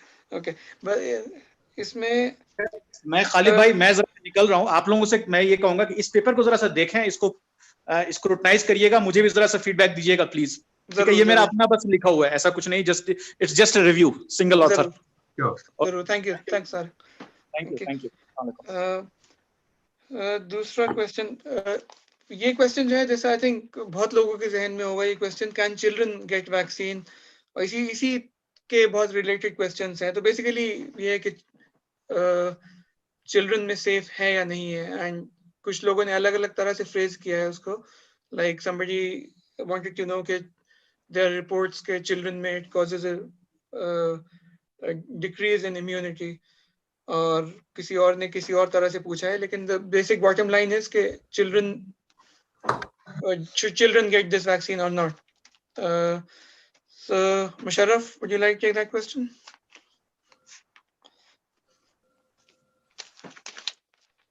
Yeah, sorry, I got busy in something else. So yes, children should be taking this vaccine, but so far there have not been any, I mean, some of the trials are ongoing, and dosing and everything has not been clear yet, but looks like it will be the same dose as adults. Since most of the vaccines which are given to children, the dosing usually does not differ. 2 doses, same difference between the doses, and I think it should come. But for so far, none of the companies have come up with recommendations for children. Yeah, sooner or later they will be getting the vaccines. Thank you. I think eventually it might be possible. लेकिन अभी जो trial, जैसे हम लोगों ने अभी बात करी थोड़ी देर पहले कि किन लोगों में टेस्ट हुआ है, तो जितने भी ट्रायल्स अभी तक हुए हैं उसमें से किसी ने भी 16 इयर्स एंड बिलो में टेस्ट नहीं करा है। तो जिन कंट्रीज ने अप्रूव की है वैक्सीन, मुझे I don't know about China and Russia, वहाँ पे क्या स्टेटस है, लेकिन यहाँ वेस्ट में जिन कंट्रीज ने अप्रूव करी है, they have not approved it for children. तो बच्चों के लिए अभी कोई अप्रूवल नहीं है।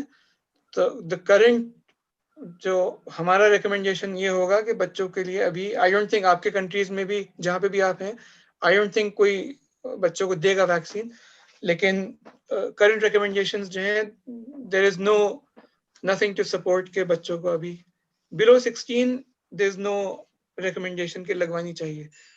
Eventually this might change. और ट्रायल्स अभी मॉडर्ना ने 2 दिसंबर को अनाउंस किया था कि they are going to start some trials जो 12 to 17 ईयर ओल्ड्स में ट्रायल्स वो कर रहे हैं। तो उसका भी डेटा आने में कुछ महीने लगेंगे, बट फिलहाल pregnant women and children are excluded. इसी से रिलेटेड एक और क्वेश्चन है कि एनी अदर मेडिकल कंडीशंस जिसमें नहीं लगवानी चाहिए? हबीब भाई।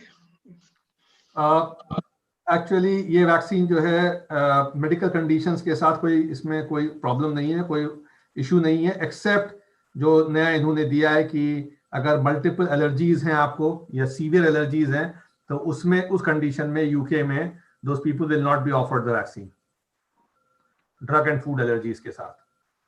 But other than that people are offered the vaccine.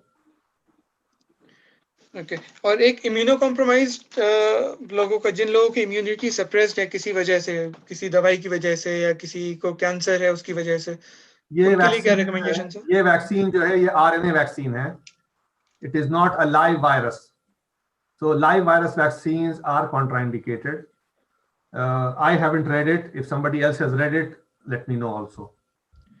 तो ये जो हबीब भाई ने बताया, ये यहाँ जो ऑक्सफोर्ड जो फाइजर वाली वैक्सीन है उसकी बात कर रहे हैं, आरएनए वैक्सीन है, उसके लिए रिकमेंडेशन है कि अगर किसी की इम्यूनिटी कम है तो भी आप लगवा सकते हैं। कुछ और तरह की वैक्सीन है, जैसे इंडिया में जो शमीम के यहाँ जो अलीगढ़ में ट्रायल हो रहा है, उस वैक्सीन में अभी रिकमेंडेशंस ये लोग बनाएंगे फाइनली ट्रायल्स के बाद, लेकिन जनरली रिकमेंडेशन ये होता है कि और वैक्सीन में कि अगर इम्यूनिटी किसी की कम है तो वो ना लगवाएं। लेकिन ऑब्वियसली जब वो वैक्सीन का ट्रायल हो जाएगा इंडिया में और जगह पे, तब उसका फाइनली पता चलेगा क्या है। जनरली बस अभी इस टाइम फिलहाल ये है कि अगर फाइजर वाली है वो लगवा सकते हैं आप अगर इम्यूनिटी कम है आपकी, और बाकी वैक्सीन्स के रिकमेंडेशंस का वेट करना पड़ेगा। इन जनरल लाइव वेक्टर का कोई भी वैक्सीन जो है वो यूज नहीं करते इम्यूनो कॉम्प्रोमाइज्ड होस्ट में इन जनरल। दिस इज एक क्वेश्चन है कि how long does the immunity last and will boosters be required after some time? Only time will tell. इसका बहुत क्लासिकल एग्जांपल डीपीटी वैक्सीन है कि initially it came as a 3 dose और उसके बाद कुछ नहीं, लेकिन later on they realise that in malnourished people it becomes a problem, so booster फिर आया बाद में, साल भर के बाद और 3 साल के बाद। I think the pediatrician Dr. Musharraf can tell better. फिर वही इसमें पहले तो प्राइमरी डोजिंग होती थी, सिर्फ 3 डोजेस मिलते थे, 1.5 महीने, 2.5 महीने और 3.5 महीने पे, लेकिन अब वो एक फर्स्ट बूस्टर 1.5 साल पे देते हैं, फिर एक 4.5 साल पे देते हैं।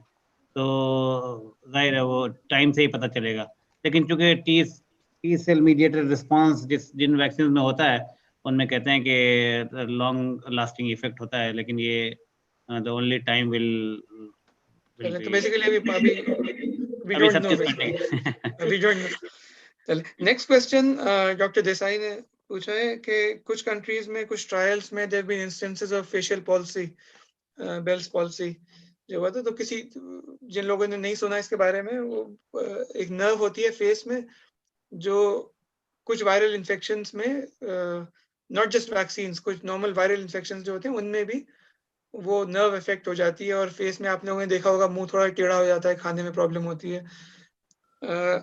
तो ये ट्रायल में कुछ लोगों को हुआ। तो does anyone want to take this? Mahmood? वो इंसिडेंस लेवल, अच्छा महमूद आंसर कर। नहीं, Musharraf, you can go ahead. If you... incidence level 4 cases reported है, मतलब out of this number of vaccine And given. that resolved, I think, probably most of them. हाँ, एक तो ये था कि मतलब 40,000 सेल्फ में से लिमिटिंग कंडीशन है, ज्यादातर केसेस में ट्रांजिएंट पॉलिसी होती है, 90-95% केसेस में ट्रांजिएंट होता है। तो उसको रिव्यू करा था इन लोगों ने, जो डेटा था उसका, मैं आज ही पढ़ रहा था उसका। तो फेशियल पॉलिसी हुई थी, देयर वर 4 केसेस, लेकिन they were unable to establish a connection, a causal connection. Causal connection का मतलब कि उन्होंने रिव्यू करा, तो बहुत सारे तरीके होते हैं ये देखने के, डिसाइड करने के कि ये चीज डेफिनेटली इस चीज की वजह से हुई है या नहीं हुई है। तो वो 100% श्योर नहीं है कि वो वैक्सीन की वजह से ही वो प्रॉब्लम हुई थी। हो सकता है उसकी वजह से हुई हो सकता है ना हुई हो, लेकिन कोई डेफिनेट डेटा नहीं है। बहुत इनफ्रीक्वेंटली ये वैक्सीन्स का and viral infections in general का साइड इफेक्ट हो सकता है, कॉम्प्लिकेशन हो सकता है वैसे भी। तो इसलिए अभी इस टाइम कोई डेटा नहीं है हमारे पास ये सपोर्ट करने के लिए कि इसकी वैक्सीन की वजह से कोई प्रॉब्लम हुई। एक क्वेश्चन है कि क्योंकि आई थिंक ये इंडिया से रिलेटेड होगा, क्योंकि इंडिया में रशियन वैक्सीन के भी कुछ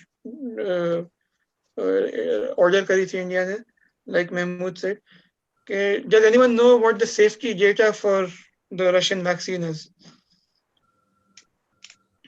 Does anyone have any idea? Russian, मुझे तो मिला नहीं कोई data, I didn't find anything. No. लेकिन मुझे लगता है वो क्या कहते हैं, जो हमने टॉक अटेंड की थी उनकी इम्यूनोलॉजी के जो ऑक्सफोर्ड साहब, तो वो कह रहे थे कि वो रशियन मिलिट्री को अप फ्रंट वैक्सीनेट कर रहे हैं सेम वैक्सीन। तो कंसिडरिंग दैट मुझे लगता है कि सेफ्टी होगा उसका थोड़ा बहुत, तभी अपनी मिलिट्री को अप फ्रंट वैक्सीनेट कर रहे हो। मतलब जनरली स्पीकिंग वैक्सीन्स जो है, क्योंकि ये कोई बहुत नई चीज नहीं है, वैक्सीन्स बहुत सालों से हैं, और ये वाली जो वैक्सीन है ये भी बहुत सिमिलर, ज्यादातर वैक्सीन बहुत सिमिलर है टू हिस्टोरिकल वैक्सीन्स। तो सिर्फ उसमें वायरल कंपोनेंट जो है वो चेंज कर देते हैं वैक्सीन में, और मोर और लेस सिमिलर स्ट्रक्चर रहता है उसका, कंपोनेंट्स का। तो इसलिए सेफ्टी इन जनरल वैक्सीन्स की बहुत वेल एस्टैब्लिश्ड है कि अगर कोई मुझसे ये पूछे कि वैक्सीन लेनी चाहिए या नहीं लेनी चाहिए, तो आई वुड 100% से यस, कि बिल्कुल कोविड-19 वाली वैक्सीन, कोई स्पेसिफिक वैक्सीन लेनी चाहिए या नहीं लेनी चाहिए, हमारे पास इमीडिएट डेटा है, लॉन्ग टर्म डेटा नहीं है, तो there is no way of saying क्या है। लेकिन ऑन द बेसिस के vaccines in general are very very safe and more, they are safer than getting the infection generally speaking.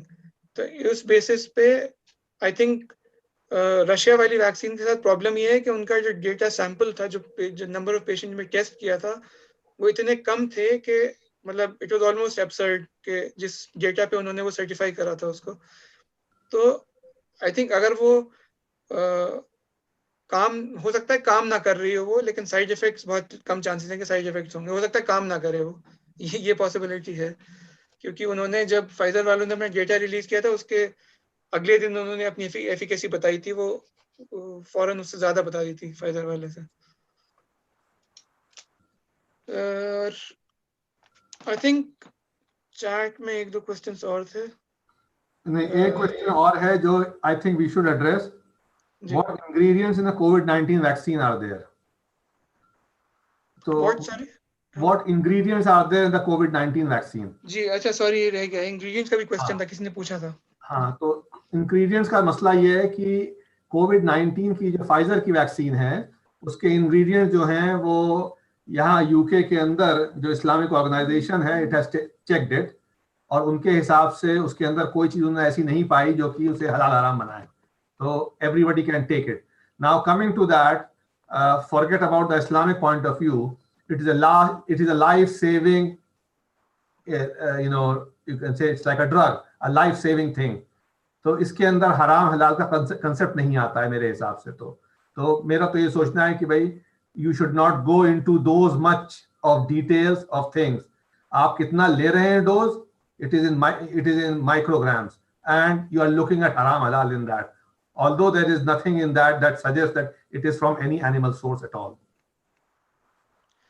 इसमें बस मैं एक चीज ऐड करना दो चीज ऐड करना चाहूंगा, सॉरी। एक तो ये कि जैसे अभी भाई ने कहा, एक इंग्रेडिएंट्स में दो मसले होते हैं। एक तो हराम हलाल का मसला होता है, एंड मतलब पर्सनली आई डोंट माइंड अगर कुछ लोगों को बहुत स्पेसिफिक होते हैं, कुछ लोग कम स्पेसिफिक होते हैं, उसके लिए दैट्स परफेक्टली ओके। आजकल जो टेक्नोलॉजी है वैक्सीन बनाने की, ज्यादातर चीजें, ऑलमोस्ट सारी चीजें जो है, कंपोनेंट्स जो हैं, they are made through a technology जो लाइव मैटर को या सेल्स को यूज नहीं करना पड़ता है जिसमें। तो उसमें ज्यादातर कंपोनेंट्स जो हैं, they are like factory manufactured, समझ लीजिए आप। इस तरह क्या होता है कि आपने एक कॉपी बनाई उसकी, और उसी से आपने बाकी चीजें बनाते चले गए। तो आपको जरूरी नहीं है कि आपको किसी एनिमल से वो निकालना पड़े या किसी और सोर्स से वो लेना पड़े। एक तो ज्यादातर कंपोनेंट्स वो है, और दूसरी चीज ये है कि आप कुछ कंपोनेंट्स ऐसे होते हैं जिसमें जो एक्चुअली हार्मफुल हो सकते हैं इन लार्जर अमाउंट्स। जैसे फॉर्मेल्डिहाइड होता है कुछ वैक्सीन में, which is used to make the vaccine, लेकिन फिर प्योरीफाई करके उसको हटा देते हैं वहां से। तो फॉर्मेल्डिहाइड अगर हम ग्लास भर के पी लें तो हम अच्छा खासा नुकसान करेगा हमें, लेकिन अगर बहुत माइन्यूट क्वांटिटीज में हो तो कोई नुकसान नहीं करेगा। तो फॉर्मेल्डिहाइड होना itself is not a problem.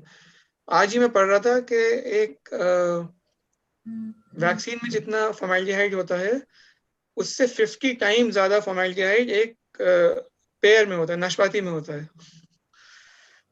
तो आई थिंक उस तरह की चीजें मैं, और दूसरी बात जैसे अभी भाई ने कहा कि अगर आपके पास ऑप्शंस हैं कि आपके पास दो सिमिलर एफिकेसी की वैक्सीन हैं जिसमें से एक क्लियरली हलाल है, क्लियरली हराम है, तो आप सोच सकते हैं। अगर आपके पास एक ही वैक्सीन है और आपके पास चॉइस ये है कि आप वैक्सीन लगवाएं या ना लगवाएं और मर जाएं, तो obviously choice becomes easy I think. एक क्वेश्चन और इसमें चैट में आया कि me and my husband got infected recently, does that mean that we both do not need the vaccine now? I think हम लोगों ने ऑलरेडी टच्ड अपॉन दिस के I think the recommendations are के even if you had the infection, अगर आपको ongoing infection नहीं है, आप ठीक हो गए, तबीयत आपकी खराब हुई थी, अब ठीक हो गई है, तो I think you should get the vaccine. लेकिन if you're still unwell, wait until you become well and then have the vaccine. I think chat में इतने questions हैं. Any one else wants to ask any questions? आप अपने आप को unmute करके questions आप पूछ सकते हैं.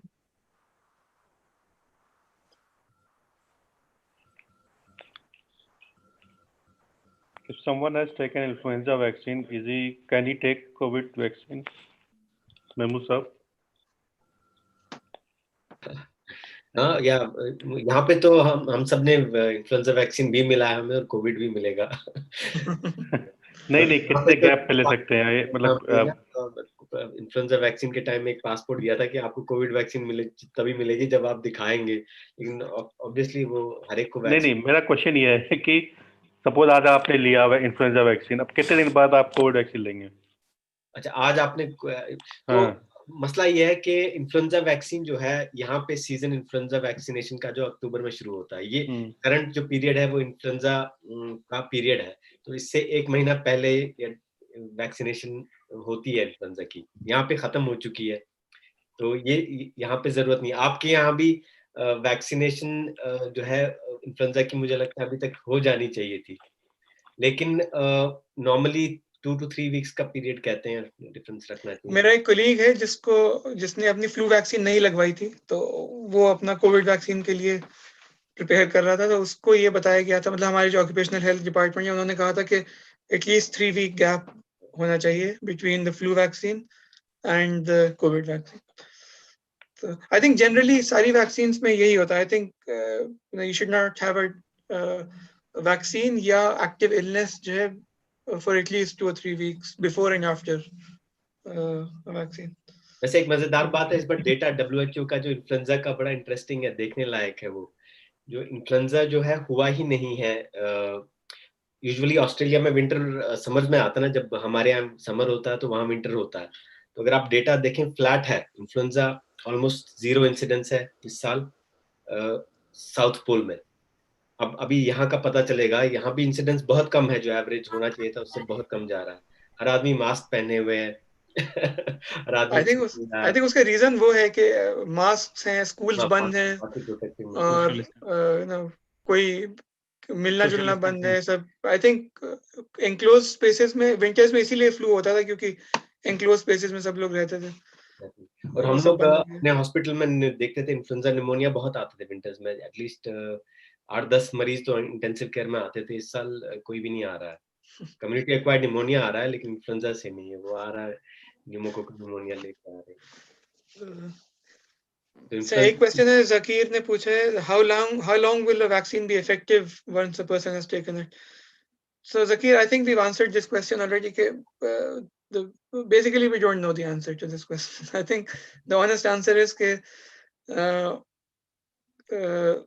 जो नेचुरल इम्यूनिटी होती है इन्फेक्शन के बाद, बहुत लोगों में ये देखा गया कि I think the antibodies which are one measure of immunity decline very rapidly in people. We don't know if having a vaccine or immunity derived from a vaccine will have a similar effect. So we don't, the honest answer is we don't know. We'll find out hopefully in the next few months, but at the moment we have no idea. I think. Okay, Zakir, I think Zakir wants to, so Zakir, the problem is, so Zakir wants to say that whoever released the vaccine should provide this information, okay, how long it will last. So I completely agree with you, Zakir. I think everyone here agrees with you that ideally, before we have a vaccine, we should know okay, usme how long it lasts, if it's effective or not, will it have any long-term side effects. The trouble is, there are things that we only know with time. So the people who've manufactured these vaccines cannot know this because there hasn't been enough time. So they have to wait.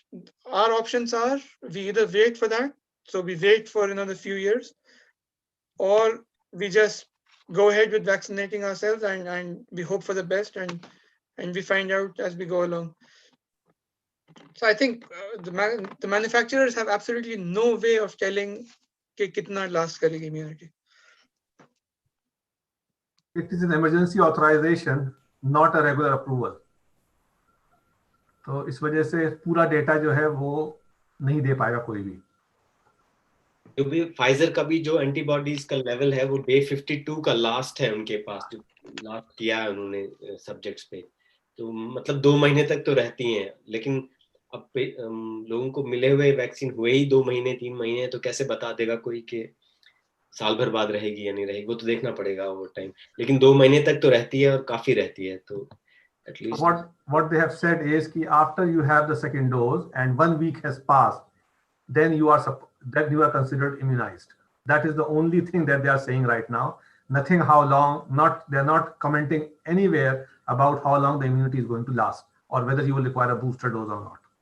I think this is a very important point जो सब लोगों को मुझे लगा question यही था कि शायद वो यही पूछना चाह रहे हैं कि कब आप इम्यून माने जाएंगे after the second dose of I mean 2 weeks after the second dose. तो इस क्वेश्चन का वैलिड आंसर दिया जा सकता है, बाकी अब दूसरे क्वेश्चन का तो वैलिड आंसर देना भी पॉसिबल नहीं है। ये हरियाणा के हेल्थ मिनिस्टर को फर्स्ट डोज के बाद हुआ था। He was not immunised after first 2 weeks after first dose. तो उनको इम्यूनाइज नहीं करेंगे उनको। मैं नहीं समझा शमीम क्या बता रहे हो? ये हरियाणा का जो हेल्थ मिनिस्टर था ना, उसको कोविड हो गया after taking vaccine. Yes sir, 2 हफ्ते के बाद, मतलब फर्स्ट डोज के 2 हफ्ते बाद। 2 हफ्ते बाद। कौन सी वैक्सीन? तुम्हारे वाले जो वैक्सीन? नहीं, मेरी नहीं थी भाई, मेरी नहीं थी वो।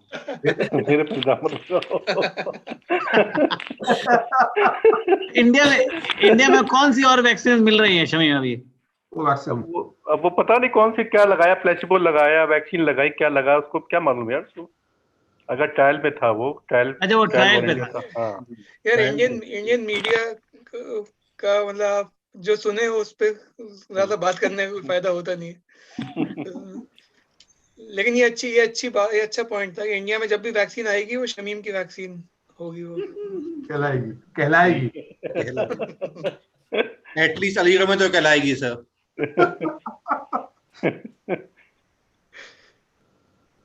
एक और सवाल आया खालिद। अलीगढ़ में जब भी कोविड का जिक्र होगा शमीम साहब का नाम जरूर आएगा। और क्या क्वेश्चन मेमू? किसी ने डाला है अभी व्हाट प्रोसीजर, ये कौन है? मेरे पास नहीं आया। वो तुम्हारा शायद तो personally तुमको डाला है एड्रेस क्या किया होगा महमूद यार? महमूद। प्राइवेटली पर्सनल उस पे डाला है क्या किसी ने तुम्हारा? should be taken महमूद तुमको एड्रेस किया गया शायद। हाँ पर्सनल डाला what किसी ने। procedure and steps should be taken to counsel people to take the vaccines when it is available for everyone, keeping in view the rumors coming regarding the vaccine. मुझे लगता है the best way is to enlighten people, provide knowledge, information. देखें यहाँ इस vaccine के बारे में जितनी, इस प्रोग्राम का मकसद ही यही था कि आपको सारी इंफॉर्मेशन बताई जाए, जो पॉजिटिव है, जो नेगेटिव है, जो नहीं है, हर चीज। You have to make a well informed decision. आपके पास अगर इंफॉर्मेशन है, आप एक रीजनेबल डिसीजन खुद ले सकते हैं। हर आदमी में इतनी अकल होती है कि अगर उसको उस चीज के बारे में पूरी इंफॉर्मेशन दी जाए तो वो अपने हिसाब से जो उसको सही लगता है वो करे। तो मकसद यही था। हम, खालिद ने जैसे पहले बताया कि इस प्रोग्राम का मकसद ये नहीं था कि हम कह रहे हैं कि आप वैक्सीन लें। ये कोई नहीं कह रहा आपसे कि आप वैक्सीन लेनी चाहिए, आपको लेनी ही है। इस प्रोग्राम का मकसद ये था कि जो गलत बातें हैं उनको जाहिर किया जाए जो फैल रही हैं, और जो सही साइंटिफिक बातें हैं वैक्सीन के बारे में वो आप तक पहुंचाई जाए, जिसके बाद आप अपना खुद डिसीजन लें कि आपको क्या करना चाहिए।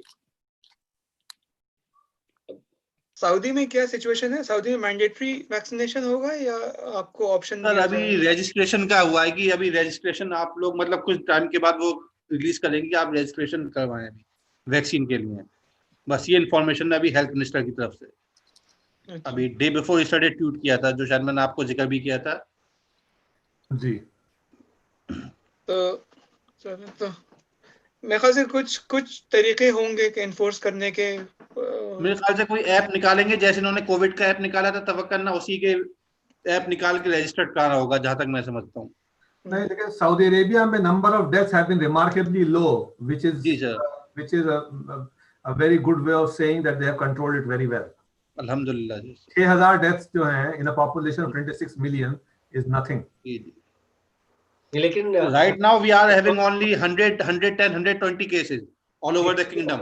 उसकी वजह एक और भी है। आपने Saudi Arabia has cut off itself from the rest of the world completely, like New Zealand and Australia have done, with its own repercussions. We are not operating flight to India, sir. वही कह रहा हूँ मैं आपके We are waiting for. आपके लिए तो vaccine और भी जरूरी है, क्योंकि उसके बाद आपके लिए खुलना आसान हो जाएगा। जी जी इंशाल्लाह। I mean basically you can feel it in the air now कि जो चीजें हैं थोड़ी सी बहुत चेंज हो गई हैं यहाँ पे। पहले लगता था वाकई में कि हाँ सिचुएशन खराब है, अब लगता है कि नहीं, things are really going in the right direction. जी अर्शी भाई अपना वो करें, वीडियो ऑन करें। अरे वीडियो क्या ऑन करें, ऐसी सुन लो बात।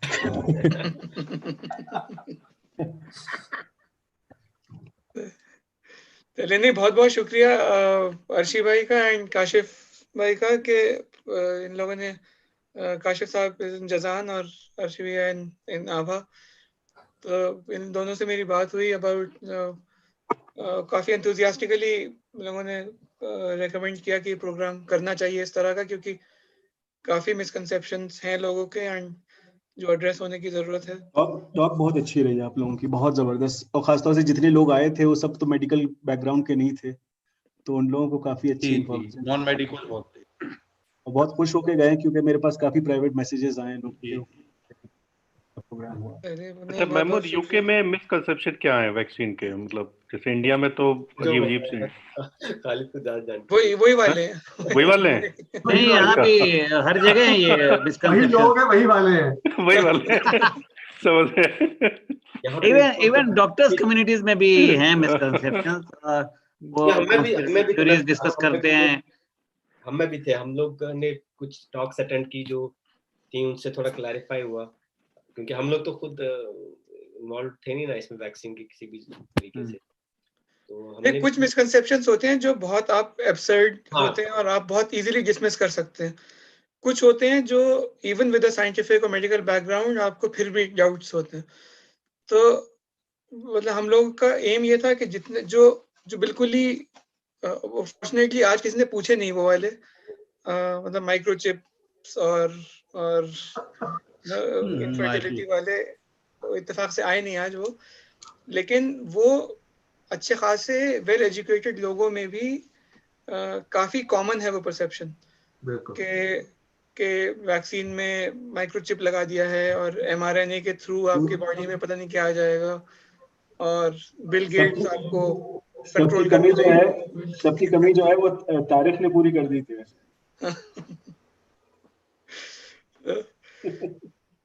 लेकिन और बहुत बहुत जेन्युइन मिसकंसेप्शंस भी हैं लोगों को और which are like you know बहुत ऑनेस्टली मतलब जैसे अब सबको पता है कि बहुत तेज वैक्सीन बनी है, जिसको ये नहीं पता था कि नॉर्मल वैक्सीन बनने में कितना टाइम लगता है, जो नॉन मेडिकल बैकग्राउंड के लोग हैं उनको भी आज ये पता है कि जितना भी लगता था उससे बहुत तेज हुआ है ये काम।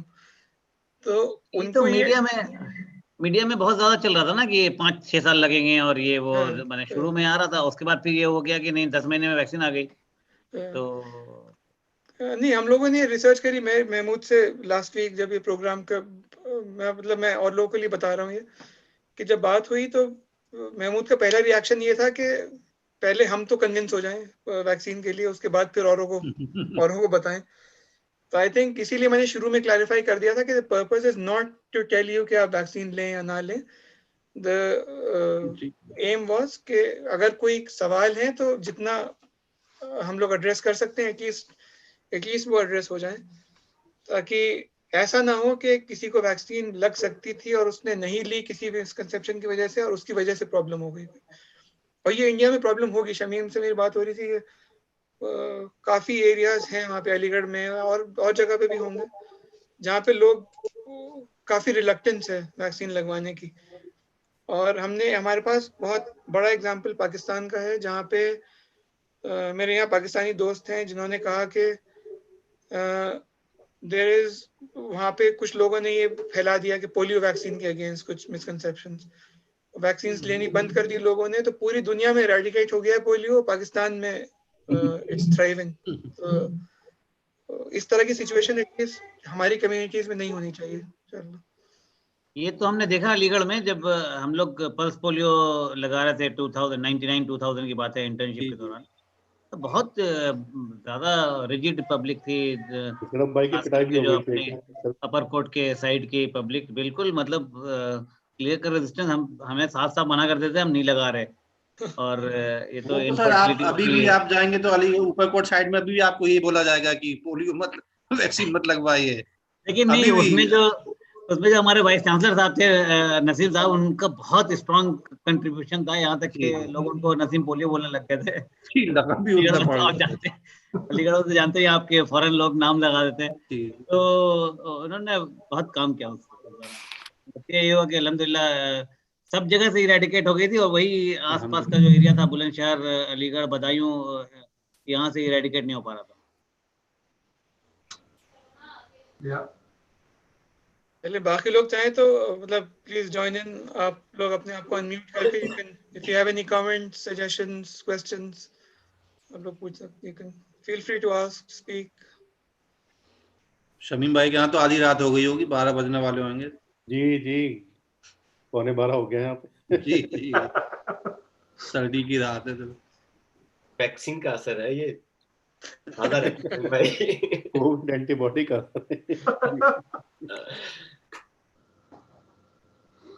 ओके, एक क्वेश्चन और आया है from Sana. The question is के any thoughts on mutations in कोविड-19? 4 म्यूटेशंस ऑलरेडी वेल नोन है। जी आप बताएं, अभी आप इलाबोरेट कर दें उस पर थोड़ा सा। There are 4 known mutation, four known types of COVID-19 viruses that are known to circulate around the world right now. The oldest one is from Wuhan. Then there's one called the Italian variety of it, जिसमें कि बहुत ही ज़्यादा infection और mortalities हुई थी Italy के अंदर. और total there are 4 different types. If something more has been added to it, please add to it.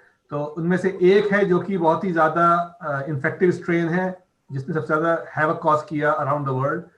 The other strains are not that infective or that dangerous. But the good thing is that this vaccine, the vaccines that have been developed, especially this Pfizer vaccine and also the Oxford vaccine, the claim is that it is effective against all the 4 types, 4 subtypes of COVID-19 virus. हम ये खालिद और हमने वो talk attend की थी Oxford के जो immunologist थे, उनसे भी यही सवाल पूछा गया था। तो उन्होंने एक तो ये बताया था कि 4 वेरिएंट जो आप बता रहे हैं, एक चीज उन्होंने जो बताई थी कि हालांकि बाकी स्ट्रक्चरल चेंजेस आई हैं, लेकिन जो स्पाइक प्रोटीन जो कि सबसे ज्यादा इम्यूनिटी जिसकी वजह से होती है, वो सेम रहा है सब वेरिएंट्स में। सो जो वैक्सीन आपको दी जा रही है वो स्पाइक प्रोटीन के अगेंस्ट है, और वो स्पाइक प्रोटीन सेम है जितने भी जेनेटिक वेरिएंट्स हैं। तो वो हर एक पे इफेक्टिव होना चाहिए अभी तक जो वेरिएंट्स हैं। इट इज पॉसिबल कि मतलब हो सकता है फ्यूचर में म्यूटेशन हो जाए और दूसरा वो बन जाए, लेकिन जैसे फ्लू जनरली वायरसेस जो होते हैं उनमें जो नॉर्मल प्रोग्रेशन यही होता है कि कुछ दिन बाद वो म्यूटेट करके दे बिकम जनरली ज्यादा डेंजरस नहीं होते हैं, कम डेंजरस हो जाते हैं usually.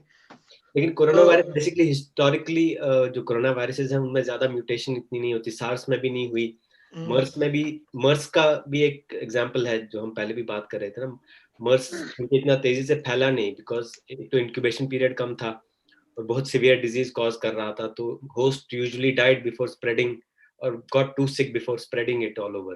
That's why it didn't spread very rapidly across the globe, और इतना ज्यादा म्यूटेशन भी नहीं हुआ उसमें। तो इसी वजह से वो इक्का दुक्का केसेस होते हैं, बहुत कम केसेस हुए एक ही जगह पे कॉन्सेंट्रेटेड था।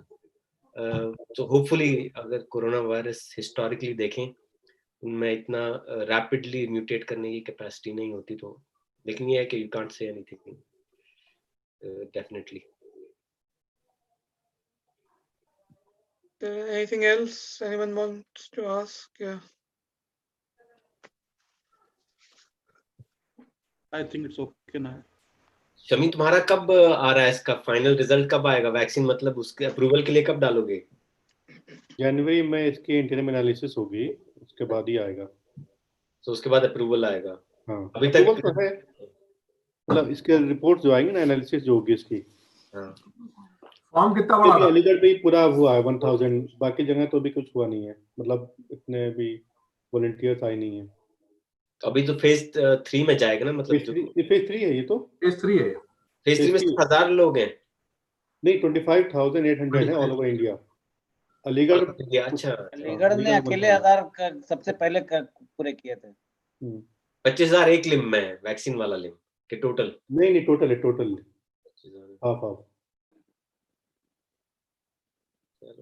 वो फॉर्म कितना बड़ा था उसका जी? फॉर्म जो भरना पड़ा था हर मरीज के लिए, वो कितना बड़ा था? फॉर्म का मत पूछिए, अभी फॉर्म ही भर रहे हैं अब आजकल। वैक्सीन तो लग गया, फॉर्म अभी नहीं भरा पाया है। 50-60 पेज का एक फॉर्म है। ऑनलाइन है या फिजिकल फॉर्म है? नहीं, उस टाइम तो फिजिकल था, ICF फॉर्म जो था, जो जब हम लोग, अब ECRF है, उसका इलेक्ट्रॉनिक फॉर्म है। वो बहुत टफ है, उसको मतलब एक चीज आपको उसमें करनी है। बिल्कुल, वही सबसे बड़ा प्रॉब्लम वही होता है, वही लिमिटिंग फैक्टर होता है सारे ट्रायल्स में। जी,